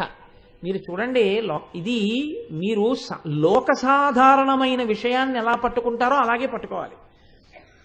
ఒక పెద్ద మనిషి దగ్గర ఒక ఆవిడ ఏడుస్తోంది అనుకోండి, ఆయన నాతో సరిగ్గా ఉండట్లేదండి అస్సలు అని. ఇలా అమ్మ మీ పెళ్ళైనప్పటి నుంచేనా ఈ మధ్యనేనా అని అడుగుతారు పెద్దవాళ్ళు. లేదండి పెళ్ళైనప్పటి నుంచి ఆయన ఇదే వరుస అందనుకోండి. పెళ్ళైనప్పటి నుంచి ఇలా ఇదే వరుస అయితే అసలు పెళ్ళి ఎందుకు చేసుకున్నట్టు? ఇప్పుడు అక్కడికి ఎడతారు కదండి, వెనక్కి ఎడతారు కథ. ఇక్కడ అంతే, మీరు వెనక్కే వెళ్ళాలి నామాన్ని ఆధారం చేసుకుని. ఇది ఎప్పటి వరుస? పెళ్లికి ముందా పెళ్ళైన తర్వాత? పెళ్లికి ముందు నుంచి ఇదే వరుస. మరి మీకు పెళ్ళి ఎలా అయిందమ్మా? పెళ్ళి ఎలా చేసుకున్నాడు? ఇక్కడికి రండి, ఇక్కడుంది తమాషా అంతా. మరి పెళ్ళి ఎందుకు చేసుకున్నాడంటే బాహ్యమైన అందం చూసి చేసుకోలేదు. ఇప్పుడు ఆవిడ తపస్సు చేసింది, శివుణ్ణే పెళ్లి చేసుకుంటాను. ఆ చేసుకున్నప్పుడు అపర్ణ అయిపోయింది, ఆకులు తినడం కూడా మానేసి ఘోరమైన తపస్సు చేస్తే బాహ్య సౌందర్యం అంతా క్షీణించిపోయి ఆవిడ చీపురు పుల్లలా అయిపోయి మహాసౌందర్య రాశి అంతఃసౌందర్యం చేత తయారైంది. ఇప్పుడు కూడా పోని పెళ్లి చేసుకున్నాడా? బ్రహ్మచారిగా వచ్చి శివనింద చేశాడు తానే, శివుడే. అబ్బెబ్బే వాడితోనికి పెళ్ళేటమ్మా అన్నాడు. శివనింద చేస్తే నిన్ను కూడా శపిస్తానంది. అప్పుడు శివుడిగా కనపడ్డాడు. శివుడిగా కనపడి పెళ్లి చేసుకున్నాడు. ఇప్పుడు చెప్పండి, అమ్మవారు పరమశివుణ్ణి పెళ్లి చేసుకోవడంలో అమ్మవారి తపస్సే సాధనమై అయ్యవారిని గెలుచుకుందా? మన్మధుడి యొక్క బాణాల వల్ల అందరికీ పతి దొరికినట్టుగా పత్నికి దొరికాడా? ఇక్కడ అలా దొరకలేదు. మన్మథ బాణములు ఈవిడ పెళ్లి యందు మార్గములు కావు. ఈవిడ తపస్సు, ఈవిడ అంతఃసౌందర్యము ఆయనని పతిగా చేసుకోవడానికి మార్గమైనది. అందుకు పెళ్ళయింది. బాగుందండి. మరి మన్మధుడేమయ్యాడు? మీరు ఈ ఒక్క నామాన్ని చాలా జాగ్రత్తగా వెనక్కి అడుగులెయ్యాలి. మన్మధుడేమయ్యాడు? అప్పుడు మన్మధుడు కాలిపోయి ఉండుంటే పార్వతీదేవి కాబట్టి తపస్సు చేసి శంకరుణ్ణి వివాహం చేసుకుంది. మరి ఆ తర్వాత చాలా మందికి పెళ్లిళ్ళయ్యాయి, లోకం ఉత్పత్తి అయింది, కొడుకులు పుట్టారు, మనవలు పుట్టారు, మునిమనవరాళ్ళు పుట్టారు, జాతులు వర్ధిల్లాయి, వంశాలు వర్ధిల్లాయి. అంటే మన్మధుడు బతికే ఉన్నాడు కదా. మన్మధుడు బతికే ఉంటే అసలే ఒక పట్టాన లొంగని వాణ్ణి అంత జాగ్రత్తగా ఆవిడ తన తపస్సుతో గెలుచుకుని భర్తను చేసుకుంది. ఇప్పుడు ఆయన కాల్చేసిన ఆవిడ్ని ఈవిడ బతికించేసింది అనుకోండి. వెంటనే ఆయన ఏమంటాడు అంటే, నే కాల్చేవాడిని నువ్వు బతికించేదని వినాని మళ్ళీ తపస్సులోకి వెళ్ళిపోతాడు. ఆయన ఏమన్నా అంతకన్నా తపస్సు చేసుకుంటాడు. ఆయనకి వైరాగ్యం తొందరగా వస్తుంది. అబ్బబ్బా ఈ పాటి దానికి సంసారాలు ఎందుకంటాడు, హిమాలయాలకు వెళ్ళిపోతాడు, చక్కగా ఇలా దండం మీద చెయ్యెట్టుకుంటాడు, కమండలం పక్కన పెట్టుకుంటాడు, అలా హాయిగా కూర్చుంటాడు. ఏ సనక సనందనాదులు లాంటి వాళ్ళతోటే మాట్లాడతాడు. ఇక ఎవ్వరి వంక చూడడం. మరి ఎలా బతికించింది? ఇది పెద్ద తమాషా కదండి. ఇలాంటి మొగుడితో వేగి సంసారం చేయడం అంటే ఆ తల్లి గొప్పతనం అండి. ఆ ఒక్క నామంతో ఆవిడ యొక్క గొప్పతనాన్నంతటినీ తీసుకురావడం ఆ నామం యొక్క వైభవం. పెళ్లి చేసుకోవడమే అంత గొప్ప అయితే మన్మధుణ్ణి బతికించడం ఇది ఎవరు చెప్పాలి? ఎలా జరిగిందో దీన్ని చెప్పాలంటే ఒక్క జగద్గురు శంకరాచార్య స్వామి వారికి మాత్రమే సాధ్యం. అందుకని మీరు మళ్ళీ సౌందర్యలహరిలోకి వెళ్ళండి. ఆయన అంటారు, ధను పౌష్పం మౌర్వీ మధుకరమయీ పంచవిశిఖ వసంతు సామంతో మలయమరుదాయోధనరద తథాప్యేక సర్వం హిమగిరిసుతే కమపి కృపాం అపాంగతే లబ్ధ్వా జగదిదమనంగో విజయతే. ఈ శ్లోకానికి ప్రాణం ఎక్కడుందో తెలుసా అండి? చిట్ట చివరి పాదంలో ఉంది. చిట్ట చివరి పాదం చిట్ట చివర శంకరాచార్యులు వారు ఏమంటున్నారు? అమ్మవారి యొక్క కడగంటి చూపు చేత బతికినటువంటి మన్మథుడు ఎవరిని గెలవడానికి సమర్థుడయ్యాడు? జగదిదమనంగో విజయతే. జగత్తుని గెలవడానికి మాత్రమే పనికొచ్చింది ఆ సమర్థత. అప్పుడైనా మన్మథుడు మళ్ళీ పుట్టి శివుణ్ణి గెలిచాడా? గెలవలేదు. ఇప్పుడు ఎలా పుట్టాడు మరి మన్మథుడు? మరి ఆయనకి కోపం రాకుండా ఈవిడ ఎలా పుట్టించగలిగింది ఆయన్ని?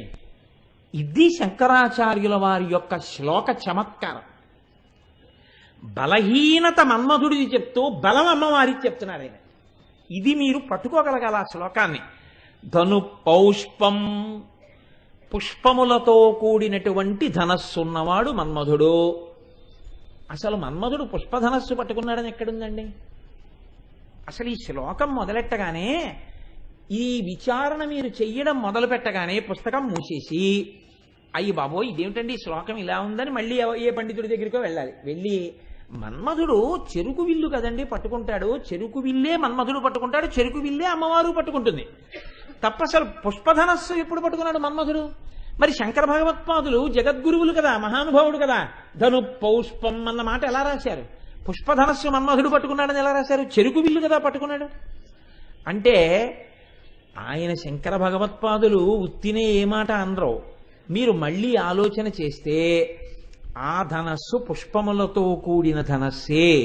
మన్మథుడు పుష్పములతో కూడిన ధనస్సు కూడా పట్టుకుంటాడు అని ఎవరు చెప్పారు అంటే అమరకోశం చెప్పింది. అమరకోశం ఏది చెప్పిందో అది పరమ సత్యం. కాబట్టి ఆయన పుష్పధనస్సుతో ఉంటాడు అన్న విషయాన్ని అమరకోశం చెప్పింది. ఒక్కొక్కరి దగ్గర 4-5 ధనస్సులు ఉంటాయి. మన్మథుడు చెరుకు విల్లు పట్టుకుంటాడు, పుష్పధనస్సు పట్టుకుంటాడు. ఇప్పుడు పుష్పధనస్సు పట్టుకున్నాడు. ధను పౌష్పం మౌర్వీ మధుకరమయీ.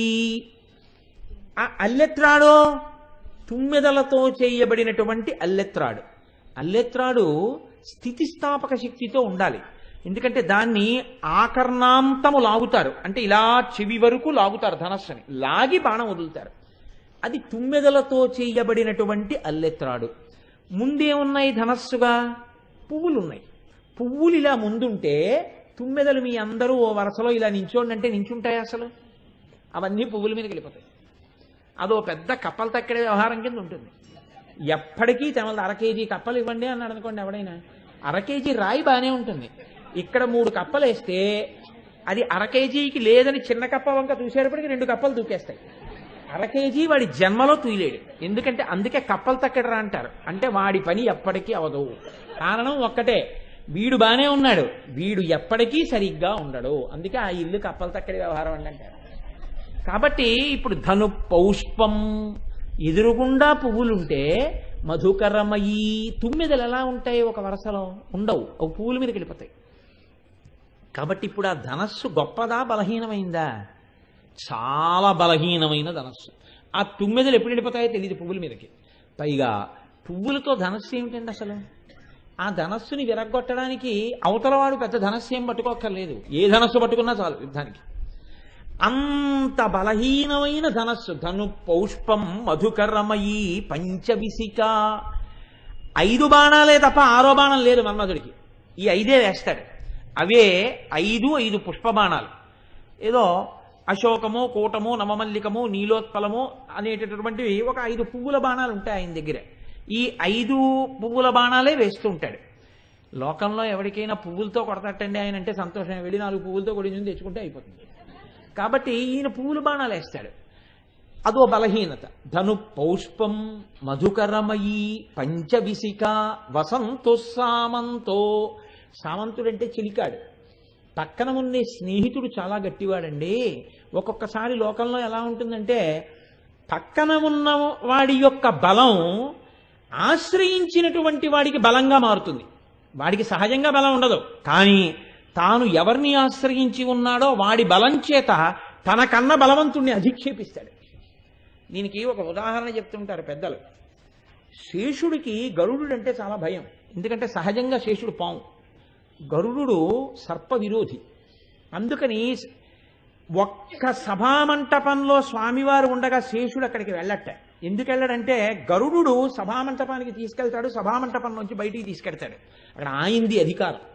ఈయన వెళ్ళాడు అనుకోండి లేనిపోని ఇబ్బంది. కానీ శయనాగారంలో శ్రీ మహావిష్ణువు పడుకునే చోట శేషుడిది అధికారం. ఎందుకని ఆయన శేషుడి మీద పడుకుంటాడు.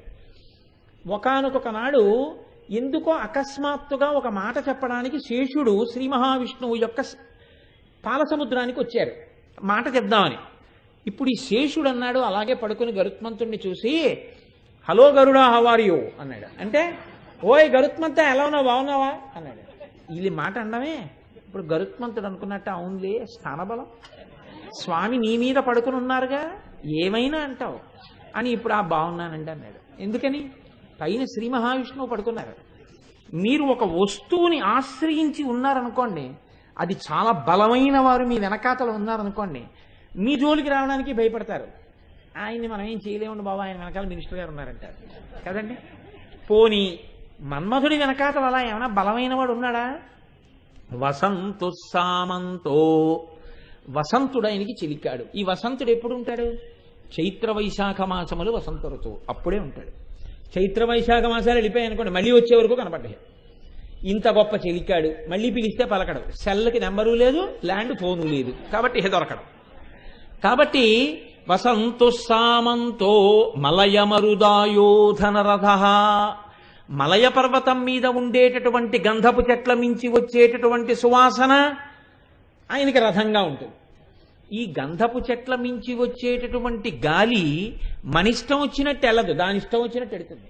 గాలి వీచేటప్పుడు తన ఇష్టం వచ్చినట్టు వీస్తుంది, కానీ మన ఇష్టం వచ్చినట్టు వీయదు. శత్రువు అక్కడ ఉన్నాడు రా అన్నారు అనుకోండి, రథం ఇటు వెళ్ళిపోతుంది. ఎందుకంటే మలయమరుదాయోధన రథ అటుపోతూ ఉంటుంది ఆ రథం. ఇంత బలహీనమైన రథం మలయమరుదాయోధన రథ తథాప్యేక సర్వం హిమగిరిసుతే కమపి కృపాం అపాంగత్తే లబ్ధ్వా జగదిదమనంగో. అసలు అన్నిటికన్నా బలహీనత ఏమిటో తెలుసా అండి? అసలు ఆయనకి శరీరం లేదు. ఎదురుగుండా శత్రువు పోని భీకరాకారంతో నించున్నాడంటే భయపడతారు, ఏ పువ్వులు విల్లైనా. అసలు ఆయనకి శరీరమే లేదు. ఇక శరీరమే లేనివాడు యుద్ధానికి వస్తే ఎవడు మాత్రం భయపడతాడు? అమ్మా, ఇన్ని బలహీనతలు ఉన్నటువంటి మన్మధుడు అపాంగత్తే లబ్ధ్వా, నువ్వు ఇలా చూశావంతే గొప్ప బలాన్ని పొందాడమ్మా. ఎంత బలాన్ని పొందాడు? జగదిదమనంగో విజయతే. అనంగుడు శరీరము లేనటువంటి మన్మధుడు ఈ జగత్తునంతటినీ గెలిచాడు. మన్మధుడి చేత మేము ఓడింపబడలేదన్న మొనగాడు లోకంలో లేకుండా ఉన్నాడు. అందరూ ఆయనకి వశులైపోయిన వారే. అలా వశం చేసుకోగలిగినటువంటి శక్తి ఇన్ని బలహీనతలున్న మన్మధుడికి ఎక్కడి నుంచి వచ్చింది? అపాంగత్తే లబ్ధ్వా, నువ్వు ఇలా చూడడం వల్ల వచ్చింది. ఇలా చూసినప్పుడు కోపంగా చూసినట్ట, కారుణ్యంతో చూసినట్ట? ఇలా చూస్తే కటాక్షం, కనుచివర్ల నుంచి చూస్తే. నువ్వు కటాక్షిస్తే వచ్చింది. నువ్వు కటాక్షించి మరింత బలం ఇచ్చేస్తే చంపేసిన వాడికి కోపం రాదా? అంటే నేను చంపేవాడిని, జగత్తంతా గెలవగలిగినంత బలాన్ని నువ్వు కటాక్షంతో ఇచ్చేదాని వినా అండ ఆయన. ఇక్కడుంది రహస్యం, శంకరాచార్యులు వారు పెట్టింది. అనంగో, ఎవరు చంపేశారు? శివుడు చంపేశాడు మూడవ కంటి మంటతో. చంపడం అంటే ఏమిటండి? ఆ శరీరము లేచి తిరగదు కదండి. ఇప్పుడు శరీరం పడిపోవడమే చావు అంటే, ఇప్పుడు ఆ శరీరం అక్కడే ఉంటుంది. ఆయన చనిపోయారండి అంటారు. ఆయన అక్కడే ఉన్నారు కదండి అంటే, ఆయన ఉన్నారండి, కానీ ఆయనలో ఉండవలసిన వస్తువు వెళ్ళిపోయింది కాబట్టి ఆ శరీరం ఇక లేచి తిరగదు. మీరు చాలా జాగ్రత్తగా గమనించండి ఇందులో రహస్యం. అమ్మవారు బ్రతికించిన తరువాత మన్మధుడు అదే శరీరంతో లేచి తిరిగాడా? మళ్ళీ తిరగలేదు. శంకరుడికి ఎందుకు కోపం రావాలి? నీ మనసెరిగిన ఇల్లాలనయ్యా, నువ్వు చంపిన వాడిని నేను మళ్ళీ ఆ శరీరంతో లేచి తిరగమని చెప్పలేదే. ఆవిడ ఎంత ఆయన ఎదురు ప్రశ్న వెయ్యడానికి వీలు లేని రీతిలో ఆయన మర్యాదని నిలబెట్టి మన్మధుడిని బతికించింది. ముందెవరి మర్యాద నిలబెట్టింది? శివుడి మర్యాద నిలబెట్టింది. ఎందుకు బతికించావు, ఎక్కడ బతికించా నేను చూపించండి మన్మధుణ్ణి. ఆ శరీరం కాల్చేశారు కదండి, బూడిదైపోయిందిగా, నేనేం ఇవ్వలేదే శరీరాన్ని. మరి మన్మధుడు ఎలా బతికాడు? అనంగో, నేను ఇవ్వలేదే శరీరాన్ని. శరీరం ఇవ్వనప్పుడు బతికించడం ఎలా అయింది? మరి మన్మధుడు తిరుగుతున్నాడు కదా లోకం కోసం. మిమ్మల్ని ఏం చేస్తాడు? మీ జోలికి వెళ్ళమని కానీ మళ్ళీ బలంతో మీ మీద బాణం వేయమని కానీ నేను చెప్పలేదే. మీ మీద గౌరవం అలాగే ఉంచాను. మీరు నా పతి అయ్యారంటే నా తపస్సుకు అయ్యారు, మన్మథ బాణానికి అవ్వలేదు. ఇప్పటికీ మన్మధుడు మీ మీద బాణం వేయలేడు. మన్మథ బాణం ఎవరికి మీద వరకు వస్తుంది అంటే జగత్తు మీద. జగదిదమనంగో, అనంగుడిగా ఉంచాను, శరీరం లేకుండా ఉంచాను. మీరు శరీరం తీస్తే నేను శరీరం ఇవ్వలేదే. ఇది శాంకర ప్రజ్ఞ శ్లోకంలో. పార్వతీ పరమేశ్వరుల యొక్క హృదయములను ఆవిష్కరిస్తున్నారు ఆయన. ఎలా? చెప్పకుండా. ఇది పైకి దొరుకుతుందా? మీరు జాగ్రత్తగా గమనిస్తే వస్తోంది. అంటే ఇంకొకసారి అమ్మవారు పరమశివుడి యొక్క హృదయాన్ని దోచుకుంది. మీరు గమనించండి. ఇప్పుడు మళ్ళీ ఆవిడ శివుడి మనసు దోచుకుంటే శివుడు ఏమవుతున్నాడు? ఆవిడ తనని ఎంత బాగా అర్థం చేసుకుంటోందో, తన మనసు ఎంత తెలుసుకుంటోందో తెలుసుకున్న కొద్దీ ఆవిడ మనసుకి వశుడవుతున్నాడు. అంటే తన పక్కకి తెచ్చి కూర్చోపెట్టుకోవడంలో ఆవిడ సఫలీకృతురాలవుతోంది. ఇప్పుడు శివుడు కాల్చిన మన్మధుణ్ణి బతికించింది. ఎలా బతికించింది? శివుడు కాల్చేసిన శరీరాన్ని తిరిగి ఇచ్చి కాదు, శరీరం లేకుండానే బతికించింది. ఇది ప్రజ్ఞ, చాలా గొప్ప విషయం. కానీ శివుడి మర్యాదకు భంగం ఉందా? లేదు. లేచిన వాడు ఏం చేస్తాడు సాధారణంగా యుద్ధంలో శత్రువు చేత మూర్ఛపోయాడు అనుకోండి, లేవగానే ముందు ఎక్కడ శత్రువు అని మళ్ళీ ధనస్సు తీస్తాడు. ఇప్పుడు లేచిన మన్మధుడు శివుడి వైపుకి తిరిగాడా? తిరగలేదు. ఎందుకు తిరగలేదు? అమ్మో, ఆయన వైపు తిరిగితే ఇంకేమైనా ఉందా? ఏ తల్లి బతికించిందో, ఏ తల్లి కటాక్షమ్మని బతికించిందో ఆ తల్లి మళ్ళీ కన్నెర్ర చేస్తే అప్పుడు బూడిదన్నా ఉంది, ఇప్పుడు బూడిద కూడా ఉండదు. అందుకే ఇంకా శివుడి మీద బాణం వేయలేదు. అది జగత్తుని గెలవడానికి వచ్చింది. ఏమి సౌశీల్యవతివి, నేను శరీరాన్ని కాల్చానని ఇక మళ్ళీ నువ్వు శరీరం ఇవ్వలేదు. కానీ లోకానికి తల్లివి కాబట్టి వంశాలు పెరగడం కోసమని మన్మధుడికి ప్రాణం పోశావు, అనంగుడిగానే ఉంచావు. ఆయనకి మనసిజుడు అని పేరు. మనసిజుడు అన్న పేరు ఎందుకు అంటే ఆయన శ్రీ మహావిష్ణువు యొక్క మనస్సులోంచి ఆవిర్భవించారు. అందుకే ఉత్తర జన్మలో కూడా శ్రీకృష్ణ భగవానుడికి కొడుకుగా ప్రద్యుమ్నుడిగానే వస్తారు మన్మధుడు. కాబట్టి ఇప్పుడు అమ్మవారు పరమశివుడి యొక్క మర్యాద ఏమైనా తగ్గించిందా? ఏమీ తగ్గించలేదు. పరమశివుడి యొక్క మర్యాద తగ్గించకుండా, మన్మధుడు పరమశివుడి మీద బాణం వెయ్యడానికి వీలు లేకుండా పరమశివుణ్ణి తనవాడిగా చేసుకోవడంలో రెండోసారి కృతకృత్యురాలైంది. ఒకసారి తపస్సు చేసి పెళ్లి చేసుకుంది. మన్మధుణ్ణి బతికించి కూడా పరమశివుడికి కోపం రాకపోగా ఇంకా తనకి చేరువయ్యేటట్టుగా చేసుకోగలిగింది. అబ్బా, ఏమి మనసెరిగిన ఇల్లాలు, నా కీర్తి నిలబెట్టిన ఇల్లాలు. ఇప్పుడు ఆ సంతోషంతో ఆయన వచ్చి పక్కన కూర్చున్నాడు. ఇప్పుడు ఆ బుగ్గలు విజయం సాధించాయా లేదా? ఇప్పుడు అది అమ్మవారి పట్ల అపచారం ఎలా అయింది? మీరు వెనక్కి వెళ్ళి చూస్తే అది విజయం అవుతోంది కదండి. ఎలా విజయం అవుతోంది? బలవంతంగా కాదు, మనసిరిగిన ఇల్లాలుగా. అసలు ఎవ్వరి ఏ ఆడదానికి లోకంలో లొంగనటువంటి శివుణ్ణి ఒక్కొక్క మెట్టెక్కించి తీసుకొచ్చి కూర్చోబెడుతోంది. ఇందులో మన్మధుడి అపజయం ఉంది, ఆవిడ విజయం ఉంది. లోకం పట్ల మన్మధుడి విజయం ఉంది, పరమశివుడి పట్ల విజయం పొందకూడదన్న హద్దు అమ్మవారు ఏర్పాటు చేయడంలో ఆవిడ పాతివ్రత్యం ఉంది. దాని చేత శివుణ్ణి కూర్చోపెట్టుకోవడం ఉంది. దానివల్ల ఆవిడ బొగ్గలకి సార్థకత ఉంది. అమ్మవారి పాతివ్రత్యమంతా పద్మరాగ శిలాదర్శ పరిభావి కపోలభూహు ఆ నామంలో ఉంది. ఇప్పుడు నేను మీతో అంటాను, పరమశివుడు అమ్మవారి ముఖం వంక చూడడంలో ప్రీతిపాత్రుడై ఉన్నాడు అంటే, అమ్మవారి ముఖం దగ్గరికి వచ్చి కూర్చున్నాడు, అమ్మవారి బుగ్గల్లోకి చూస్తున్నాడు అంటే, ఆయన అమ్మవారిని చూసి సంతోషిస్తున్నాడు అంటే, అమ్మవారు అన్నప్పుడు ఆడదైతే ఆడది ఆయనకి భార్య అయితే భార్య వంక చూస్తున్నాడు అంటే, పరమశివుడు ఆ మన్మధుడికి లొంగాడో లొంగలేదో తెలియదు కానీ అమ్మవారి విషయంలో మన్మథ ప్రజ్ఞకే లొంగినట్టు అయిందా లేదా? మరి దీన్ని ఎలా మీరు దాన్ని సమర్థిస్తారు? ఇప్పుడు బాణం పడలేదని ఆ 5 బాణములకు లొంగకుండా అమ్మవారి వంక ఎలా చూశాడు? ఎలా వచ్చి కూర్చున్నాడు నా భార్యని? నా భార్య అన్న మాట అనగానే అమ్మో ఎంత ప్రేమ కలిగిందో అనగానే ఆ స్థాయి నుంచి ఒక్కసారి కిందకొచ్చి మావిడన్న మాట అన్నాడా లేదా? అలా అనగాని లొంగాడా లేదా? లొంగడం అన్న మాట వచ్చేటప్పటికి అది మన్మథ సంబంధమా కాదా? మరి అప్పుడు మన్మధుడి విజయం అయిపోయినట్టుగా శివుడు గ్రహించలేనంతటి వాడా? ఈశాన సర్వ విద్యానాం ఈశ్వర సర్వభూతానాం బ్రహ్మాధిపతి బ్రహ్మణోధిపతి బ్రహ్మ శివోమే అస్తు సదాశివోం కదా. ఈ పాటి విషయం శివుడు గ్రహించుకోలేక బుట్టలో పడిపోతే బుట్టలో పెట్టడం అమ్మవారి యొక్క గడుసుతనం అయిపోతుంది కానీ సౌశీల్యం అవుతుందా? అప్పుడు మళ్ళీ అలా పరిశీలించండి. ఎన్ని మిలికలండి ఒక్క నామం అంటే. ఒక్క నామం వసిన్యాది దేవతలు చెప్పారంటే ఎన్ని మలుపులు తిరిగిపోతుందో. ఇప్పుడు నిజంగా మీరు లలితా సహస్రం చదువుతున్నారనుకోండి, పద్మరాగ శిలాదర్శ పరిభావి కపోలభూ చాలంటాను నేను. పూజకి చాలు, నాకైతే చాలు, ఏ నామం అక్కర్లేదు. ఈ ఒక్క నామం చదివి కళ్ళు మూసుకుని పీట మీద అలా కూర్చుంటే ఎంత ఆనందమో, ఒళ్ళు పులకలు వచ్చేసి అబ్బబ్బబ్బబ్బా అమ్మా ఏమి సౌశీల్యవతివమ్మా, ఏమి గొప్పతనమమ్మా అని పొంగులు వారిపోతుంది మనస్సు. ఒక 45 నిమిషాలు గంట అలా కూర్చున్నాక వెనక నుంచి నైవేద్యం పట్టుకొచ్చి ఏడు ఇంకా అవలేదు, పూలు అలాగే ఉన్నాయి అన్న తర్వాత అవుతుంది లేవాయి, పూలు వేయడం పెద్ద విశేషమా, ఉమామహేశ్వరాత్మనమస్తు ఇలా జల్లేస్తే అయిపోయింది. వర్ణములా సువర్ణములు పాదములా కలహంసములు శృతుల్ కనరసాయనమ్ములు శుకమ్ముల పల్కుల పల్కులమ్మ ఆకర్ణ విశాల నేత్రములు కంజదలాయతముల్ సుధార్ణవో దీర్ఘ తరంగ మాలికల తేలిన వెన్నలు నీ ప్రసన్నతల్లంటారు పేరాల భరతశర్మ గారు. అలా ఆ తల్లిది ఇక్కడ వరకు ఉండేటటువంటి ఆకర్ణాంత విశాల నేత్రము.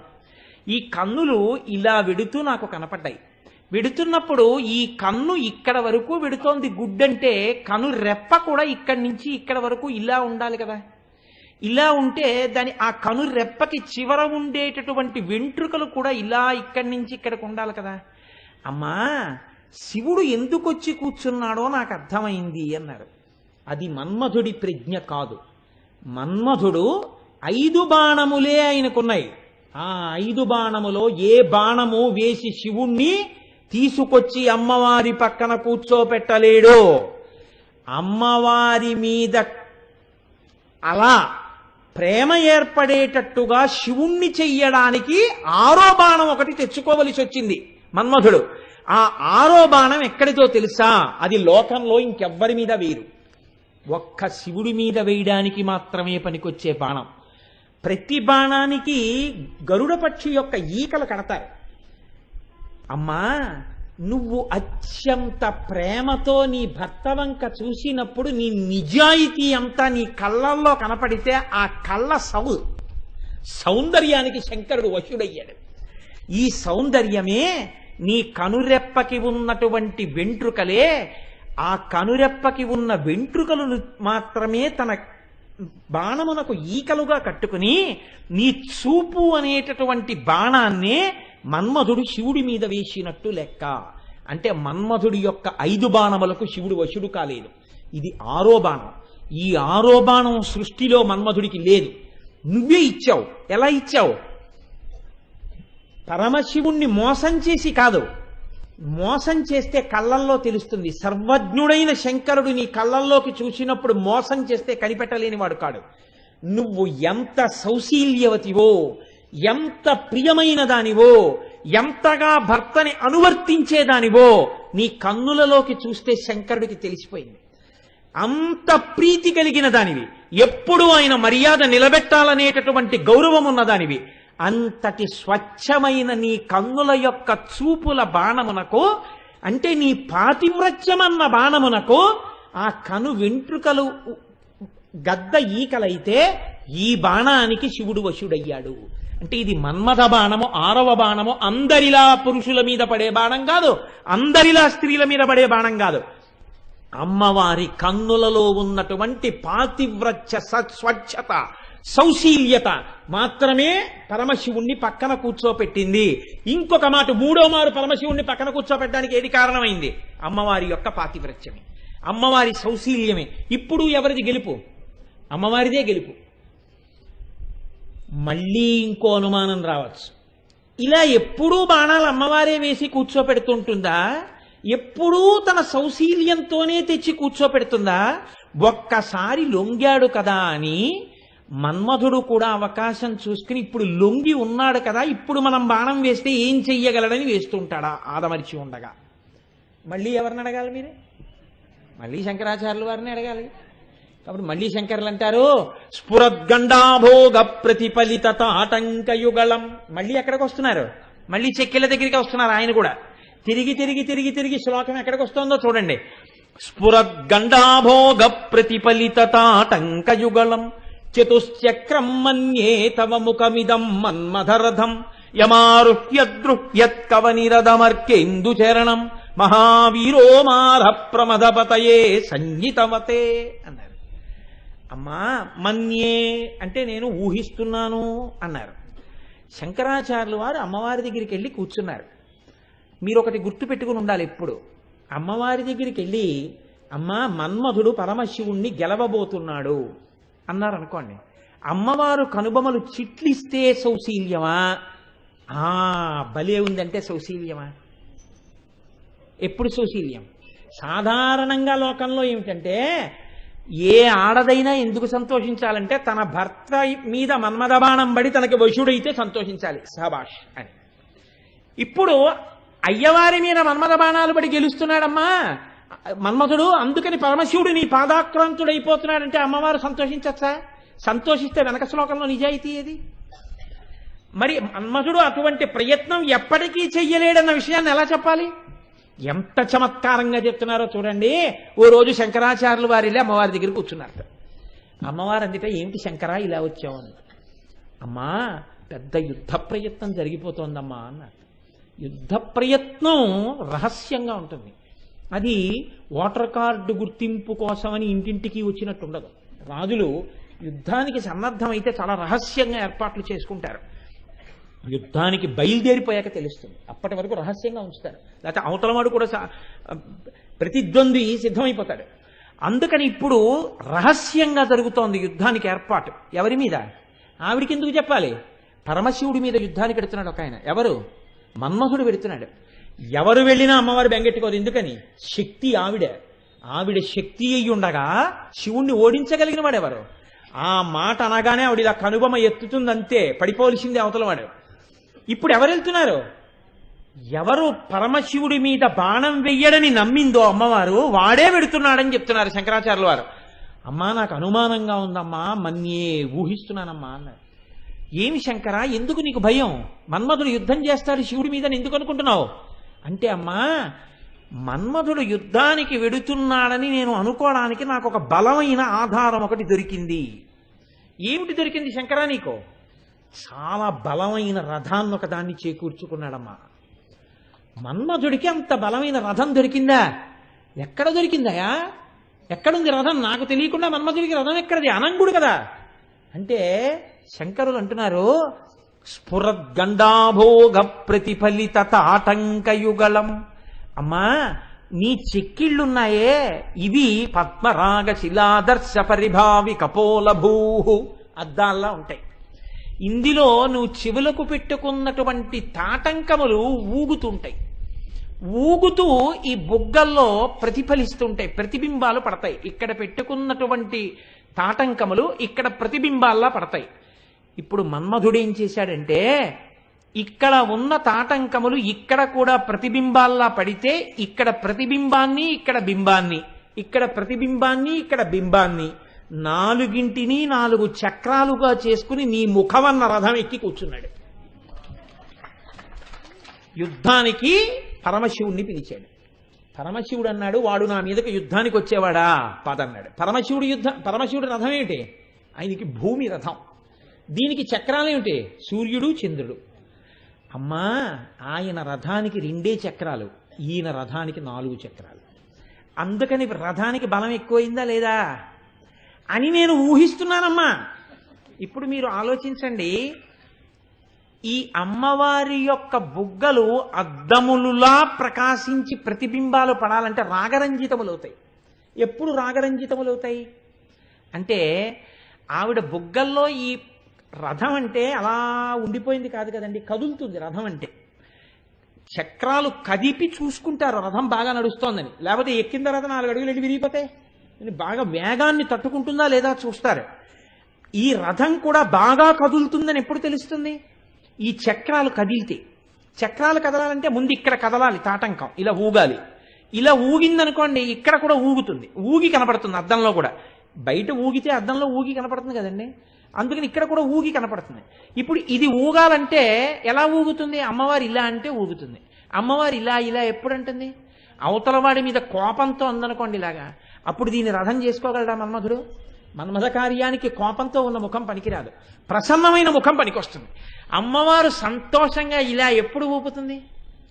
తాంబూలారుణపల్లవాధరయుతే తాటంకహారాన్వితే వీణానాదనిమీలితార్ధనయనే విప్రస్థ చూళింబరే. ఆవిడ తాంబూల చర్వణం చేస్తూ సంతోషంగా ఇలా ఎప్పుడంటుందంటే, సరస్వతీదేవి పక్కన వీణ పట్టుకుని పరమశివుడి యొక్క కథల్ని స్తోత్రం చేస్తుంటే సంతోషంతో ఇలా అంటుంది. పరమశివుడి యొక్క కథలు విన్నప్పుడు సంతోషంతో ఇలా ఇలా అన్న అమ్మవారి ముఖంలోని తాటంకములు కదిలితే ప్రతిబింబములైన తాటంకములు కూడా కదులుతాయి. ఇప్పుడు ఆవిడ పరమశివుడి పట్ల చాలా సంతోషంతో ఉన్న సమయాన్ని రథంగా మన్మధుడు చేసుకున్నాడు. మీరు పట్టుకుని ఉన్నారా? స్ఫురద్గండాభోగ ప్రతిఫలిత తాటంకయుగళం చతుశ్చక్రం మన్యే తవ ముఖమిదం మన్మథరథం యమారుహ్యదృహ్యత్కవనిరథమర్కేందు చరణం. అర్క ఇంద సూర్యుడు చంద్రుడు చక్రాలుగా ఉన్నటువంటి శివుడు యొక్క రథానికి 2 చక్రాలు కాబట్టి, అమ్మా ఇవాళ మన్మథుడు యుద్ధానికి బయలుదేరడానికి రథాన్ని సిద్ధం చేసుకుంటున్నాడని నాకు చాలా అనుమానంగా ఉందమ్మా. ఈ మాట చెప్పగానే అయితే ఆ రథం ఏది? నీ ముఖమే తల్లి, నీ ముఖంలో రథం ఎలా కదిలింది? నువ్వు శివుడి కథలు వింటూ ఇలా అన్నప్పుడేనమ్మా. అనేటప్పటికి అమ్మవారు అందిట పక్కుని నవ్విందిట. ఓయ్ శంకరా, ఎంత గడుసుతనంగా చెప్పావోయ్ అని. అంటే అమ్మవారు ప్రీతితో పరమశివుణ్ణి గెలవాలి తప్ప మన్మధుడు గెలవగలడా? గెలవలేడు. చెప్పకుండా చెప్పారు. ఇప్పుడు గెలిచినట్ట మన్మధుడు గెలవలేడని చెప్పినట్ట? ఎప్పటికీ గెలవలేడని చెప్పినట్ట కదండి. ఎప్పటికీ గెలవలేడని చెప్పారా? అంటే నీ అనుగ్రహంతో శంకరుణ్ణి వశుణ్ణి చేసుకుంటావు తప్ప, అలా వచ్చి పక్కన కూర్చుని నీ బుగ్గల్లో ప్రతిబింబం కనపడుతుంది తప్ప మన్మథ బాణమునకొచ్చి కూర్చోవడం అన్నది జరగడం సర్వకల్లా వెయ్యలేడమ్మా. మరి ఎందుకు యుద్ధం అంతా? అంటే ఇంత రథమికి పిలవకుండా ఉంటాడా? పిలుస్తాడు. పిలిస్తే ఏం చేస్తాడు? శివుడు వస్తాడు రథం మీద. వచ్చి ఎవడరా ఎక్కడ అంటాడు. ఎందుకనాలి? అనంగుడు కనపడ్డావు. ఎక్కడున్నాడు? ఇక్కడ అంటాడు. ఇక్కడ అనేటప్పటికి ఎక్కడి నుంచి వచ్చిందో అక్కడికి చూస్తాడు. ఎవరి వంక? అమ్మవారి వంక. ఇప్పుడు రథంలా కనపడుతుందా? ఆ కన్నుల్లో మాయగా ముఖాన్ని రథంగా ఇచ్చి మన్మధుడి చేత శివుణ్ణి ఓడించడానికి కాపట్య బుద్ధితో ఉన్న ముఖం కాదా ముఖం. ఎప్పుడూ శంకరుడి పట్ల పరమపాతివ్రత్యం ప్రీతి కలిగిన ముఖం. ఈ ముఖం నాయందు ప్రసన్నమై ఉంటే ఆదిశక్తి నువ్వు ఎలా గెలుస్తావురా? ఆ ముఖానికి లొంగాను కానీ నీ మీద లొంగాలా? నిజంగా నువ్వు బాణం వేసే ప్రయత్నం చేయి, విరిచేస్తుంది ఆవిడ నిన్ను. అందుకని నీ మీద బాణం ఏమిటి? రథం మీద దిగిపోయి వచ్చి పక్కన కూర్చున్నట్టు. ఇప్పుడు మన్మధుడు గెలిచాడా? అమ్మవారు గెలిచిందా? మళ్ళీ అమ్మవారే గెలిచింది. ఇప్పుడు మళ్ళీ పక్కన కూర్చోబెట్టుకుందా లేదా? మళ్ళీ బుగ్గల్లోకి చూశాడా లేదా? మళ్ళీ ప్రతిబింబం కనపడిందా లేదా? ఎన్ని మాటలు గెలిచింది ఇప్పటికి అమ్మవారు? ఎన్ని మాటలు అమ్మవారి సౌశీల్య ప్రకటనంతో వశం చేసుకుంటోంది శివుణ్ణి. ఎన్ని మాటలు తెచ్చి పక్కన కూర్చోబెట్టుకుని విజయం సాధిస్తోంది. ఈ విజయం సాధించినప్పుడల్లా ఆ బుగ్గల విజయమే. కాబట్టి అమ్మా స్ఫురద్గండాభోగ ప్రతిఫలిత తాటంకయుగళం చతుశ్చక్రం మన్యే తవ ముఖమిదం మన్మదరథం యమారుహ్యదృహ్యత్కవనిరథమర్కేందు చరణం మహావీరోమార ప్రమథపతయే సంహితవతే. కాబట్టి తల్లి, మన్మధుడు ఎన్నటికీ పరమశివుడి జోలికి వెళ్ళలేడు, గెలవలేడు. ఇప్పుడు మళ్ళీ ఓ అనుమానం వస్తుంది మనకి. ఏమండి, శరీరం అంటే లేకపోవచ్చు కానీ ఆ జీవుడు మన్మధుడా కాడా? జీవుడు మన్మధుడే అయినప్పుడు ఆయనకి శరీరం ఉన్నా లేకపోయినా బతికాడా? బతకలేదా? బతికాడు. బతికిన తర్వాత కోరికంటూ ఉంటే ఏముంటుంది? బాణపు ములుకు తొలిచినట్టు తొలుస్తూ ఉంటుంది. ఏది? కాల్చేశాడు రా రోజున బాణం వేస్తే. ఇంతమందిని పడగొడుతున్నాను, ఆయన మీద వెళ్ళిపోయాడు. ఇప్పటికీ వేయలేను ఆయన మీద బాణం. నా జన్మకి సార్థకత జగదిదమనంగో విజయితే కాదురా, ఈయన మీద బాణం వేయగలనా? వేయలేడు. ఇంతమందిని గెలిచిన మన్మధుట్ట ఇలా కూర్చుని ఉంటాట అని. ఎందుకనంటే వీళ్ళని గెలవడం ఏముందండి, ఆయన్ని గెలవలేకపోయాను కదా, ఈ 5 బాణాలు ఆయన మీద పనిచేయవు అంటూ ఉంటాట.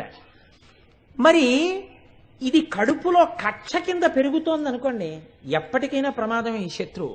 ఇప్పుడు అమ్మవారు ఆ శత్రువుని పోషించేస్తోంది కదా, ఎప్పుడూ మన్మథ బాణానికి శివుణ్ణి లొంగేటట్టు చేయదు.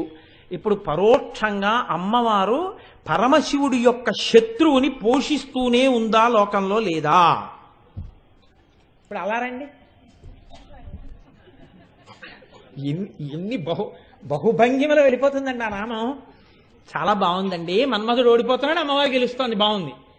ప్రయత్నం చేసినప్పుడల్లా మన్మధుడు ఓడిపోయి అమ్మవారు గెలుస్తుంటే ఆవిడ ప్రజ్ఞతో కూర్చోపెడుతోంది, కానీ నా జన్మాంతరంలో నేను ఈయన మీద బాణం వేయలేకపోయాను.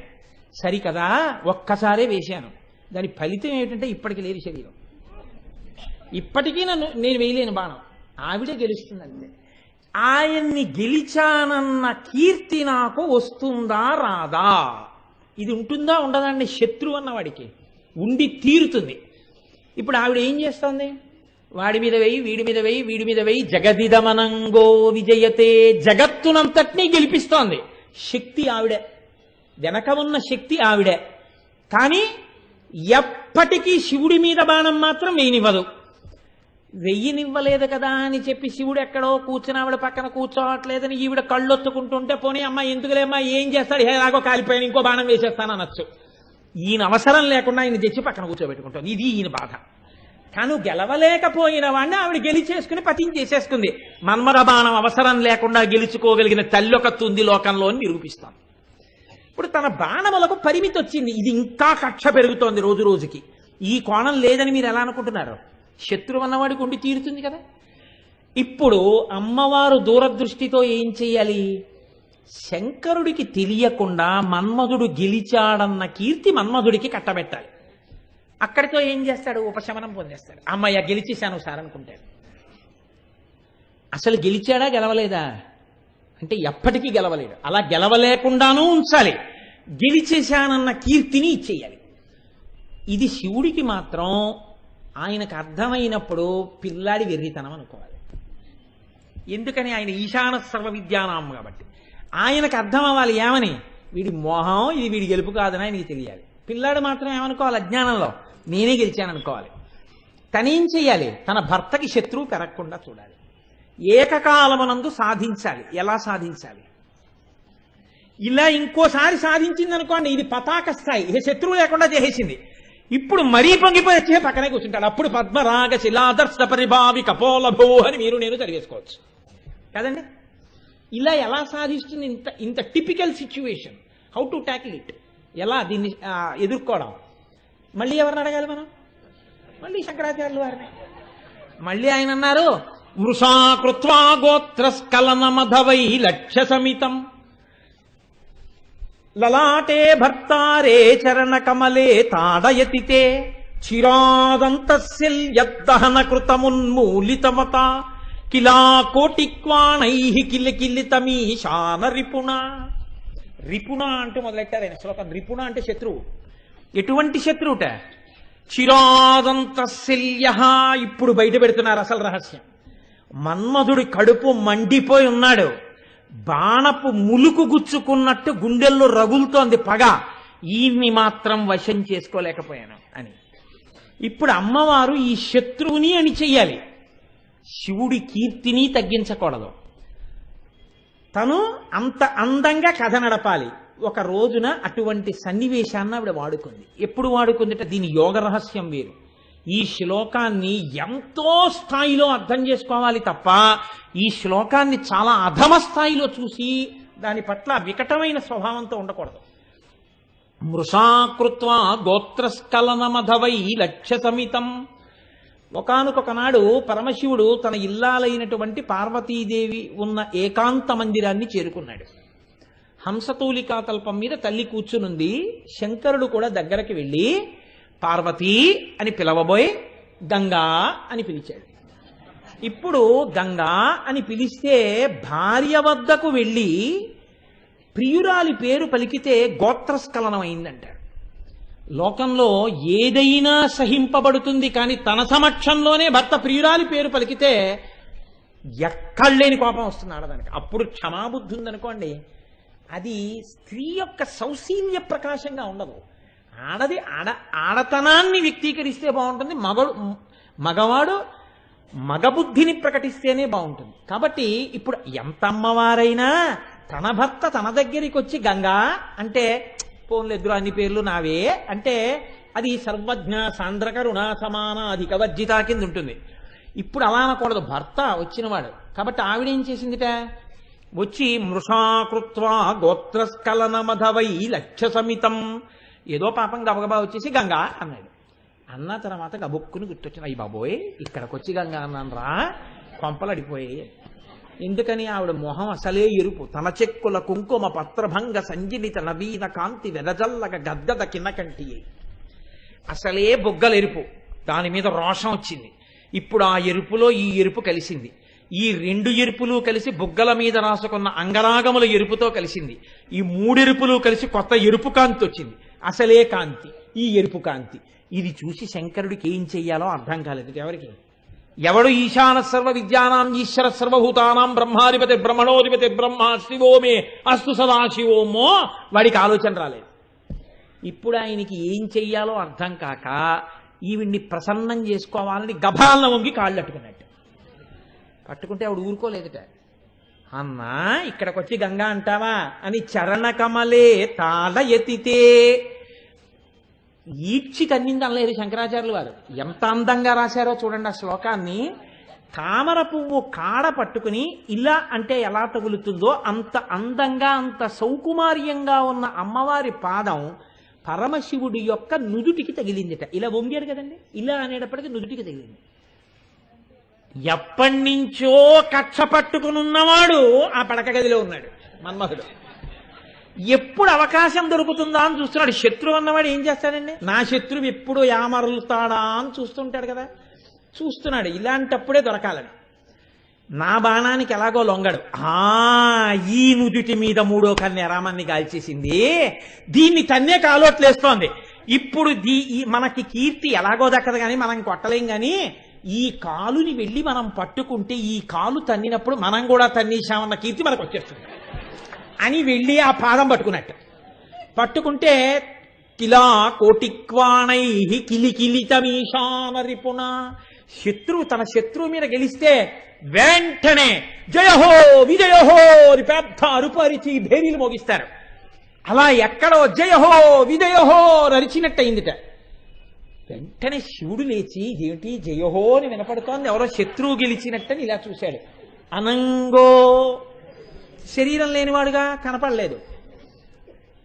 కాలికి అమ్మవారు పెట్టుకున్న పాద మంజీరముల గజ్జెలు మోగాలి కదా, ఈ గజ్జెలు మోగకుండా ఎక్కడో ఎవరో శత్రువు గెలిచినట్టుగా చప్పుడైంది ఏమిటి అనుకున్నట్ట. ఈలోగా అమ్మవారు గభాలన ఆయన రెండు చేతులు పట్టుకుని అమ్మో కాలు తగిలిందా అంది. అసలు విషయం మరిచిపోయాడు, పక్కన వచ్చి కూర్చున్నాడు. ఇప్పుడు మన్మధుడు మూల కూర్చుని అనుకున్నట్ట, అమ్మయ్య నా కోరిక తీరిపోయింది, ఏ నుదురు నన్ను కాల్చిందో ఆ నుదురు తన్నేశాను అని నేనా తన్నినవాణ్ణి. ఆ తల్లి కాలు తన్నింది, ఆ కాలు పట్టుకున్నాను అంటే ఇప్పుడు నాకేమర్థం అవుతోందంటే, జీవితంలో ఏ కోరికైనా తీరవలసి వస్తే మన ప్రయత్నం వల్ల తీరదు, ఆదిపరాశక్తి పాదాలు పట్టుకున్నానన్న భక్తి మనకుంటే అది ఎంత తీరని కోరికైనా తీరుతుంది. అయ్యో నా తల్లి జగదంబ కదా అనుగ్రహించి నాకు ఇది ఇచ్చింది. ఆ తల్లి మనసు శంకరుడు, ఆ తల్లి మనసు శంకరుడై వాళ్ళిద్దరు రెండుగాక ఒకటై ఉంటే నాకు ఇలాంటి కోపం అసలు ఉండొచ్చా, ఉండకూడదని ప్రసన్నమూర్తి అయిపోయి శత్రుత్వాన్ని విడిచిపెట్టి పాదాభివందనం చేశాట. ఆయన శత్రుత్వాన్ని తీసి భక్తినిచ్చేసింది, అహంకారం తీసేసింది. నిజంగా గెలిచినవాడు మన్మధుడు కాడు, కానీ ఆ కక్ష తీసేసి భర్తకి శత్రువు లేకుండా చేసింది. ఇంకా ఎప్పుడు నేను కాదు బాణం వేసేది, ఆ తల్లి ఆవిడ అనుగ్రహంతో ఈ స్థితిని నేను పొందగలిగాను అని మన్మధుడు అనుకున్నట్ట. రామచంద్రమూర్తి ఒక గడ్డి పరకని తీసి సంధిస్తే అది బ్రహ్మాస్త్రం అయింది. ఇప్పుడు గడ్డిపరక బ్రహ్మాస్త్రమా, రామచంద్రమూర్తి నోటిలోంచి వచ్చినటువంటి బ్రహ్మాస్త్ర మంత్రము చేత గడ్డిపరక శక్తి వచ్చిందా?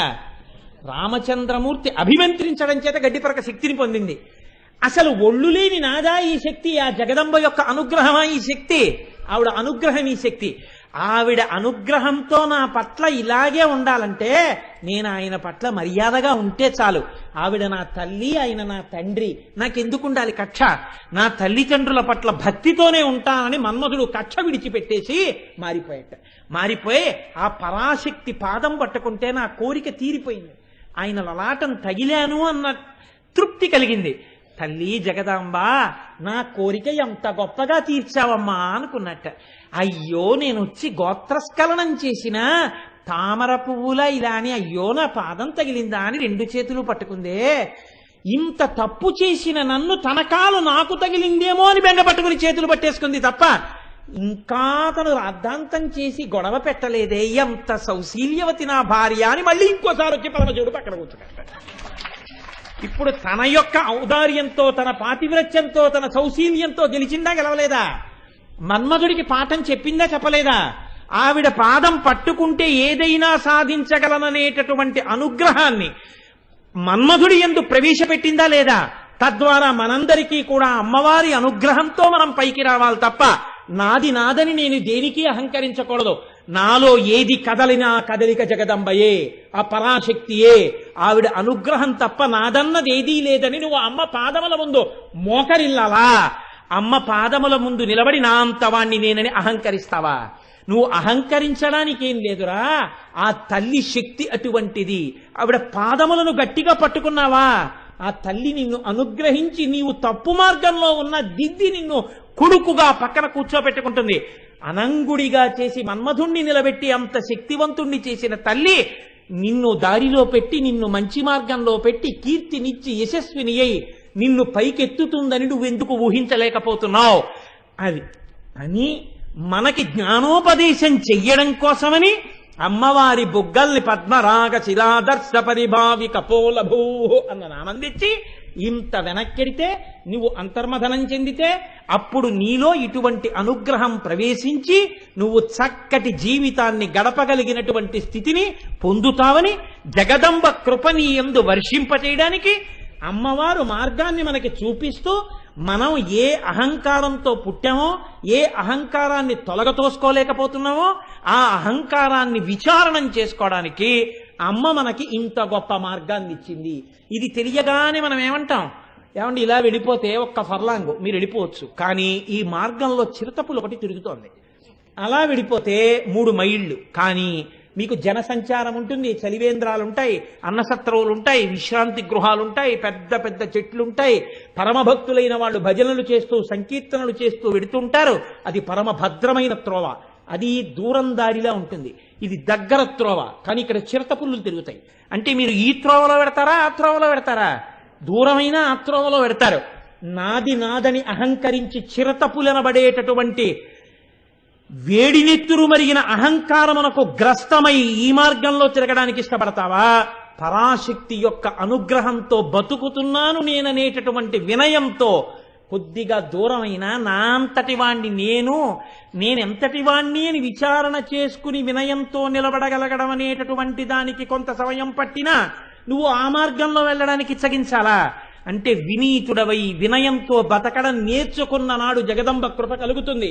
అప్పుడప్పుడు అహంకారం వచ్చినా ఈ నామాన్ని గుర్తు తెచ్చుకున్నప్పుడు మళ్ళీ మళ్ళీ నిన్ను నువ్వు పరిశీలన చేసుకుని వినయముతో నిలబడగలిగినటువంటి జగదంబ యొక్క అనుగ్రహ శక్తిని యందు ప్రసరించి నీ మార్గము, నీ జీవితము చక్కదిద్దబడుగాక, నీ యందు పార్వతీ పరమేశ్వర అనుగ్రహము పుష్కళమగుగాక అని ఆశీపూర్వకంగా చెప్పినటువంటి మాటలు మారితే, అమ్మవారి పాతివ్రత్యము ప్రకాశిస్తే, అమ్మవారి పాతివ్రత్యం గురించి పొంగిపోతే మనసులో, దానికి పరమశివుడు ప్రసన్నుడైతే, ఆ పార్వతీ పరమేశ్వరుల పాద ద్వంద్వము ఇక్కడ తగిలితే, దానివల్ల ఈ శకటము పునీతమైతే మళ్ళీ జన్మ పొందవలసిన అవసరం లేనటువంటి పునరావృత్తి రహిత శాశ్వత శివ సాయుధ్య స్థితిని ఇయ్యగలిగినటువంటి జ్ఞానము దగ్గర నుంచి భక్తి వరకు, వినయం వరకు పథాన్నంతటినీ శుభ్రం చేసి సిద్ధం చెయ్యగలిగిన పరమ శక్తివంతమైన నామము ఆ నామము.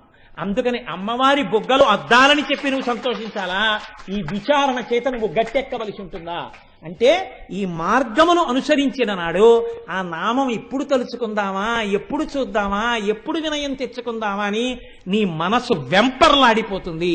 ఇది కటాక్షించడం పద్మరాగ శిలాదర్శ పరిభావి కపోలభూ నవ విద్రుమ బింబ శ్రీన్యక్కారి రదనచ్చదా. కానీ ఇవాళ నేను ఇంకా నామాన్ని ముట్టుకోను, ఎందుకంటే ఇప్పుడే 8:20 అయిపోయింది. ఇప్పుడు నేను అమ్మవారి యొక్క ఆ పెదవుల గురించి మాట్లాడడం మొదలుపెట్టాను అనుకోండి, మళ్ళీ ఆ తృప్తి లేని ఉపన్యాసాలు చేయడం నాకు ఇష్టం ఉండదు. ఇవాళ 2 నామాలు చెప్పేశానా, 3 నామాలు చెప్పేశానా, వాట్ ఇఫ్ ఏకశబ్ద సమ్యజ్ఞాత సృష్ట ప్రయుక్త స్వర్గే లోకే కామదుద్భవతి. ఆ నామాన్ని తనివి తీర అనుభవించగలిగితే సంతోషం తప్ప దేని కొరకు 2 నామాలు 3 నామాలు చెప్పేశానండి. కాబట్టి రేపటి రోజున మనం అనుభవిద్దాం. 10 నిమిషాలే సమయం ఉంది కాబట్టి చక్కగా అమ్మవారి దర్శనం చేసుకునేటటువంటి వాళ్ళకి ఆ అనుగ్రహం కోసం ఆ సమయాన్ని విడిచిపెట్టడం అయింది.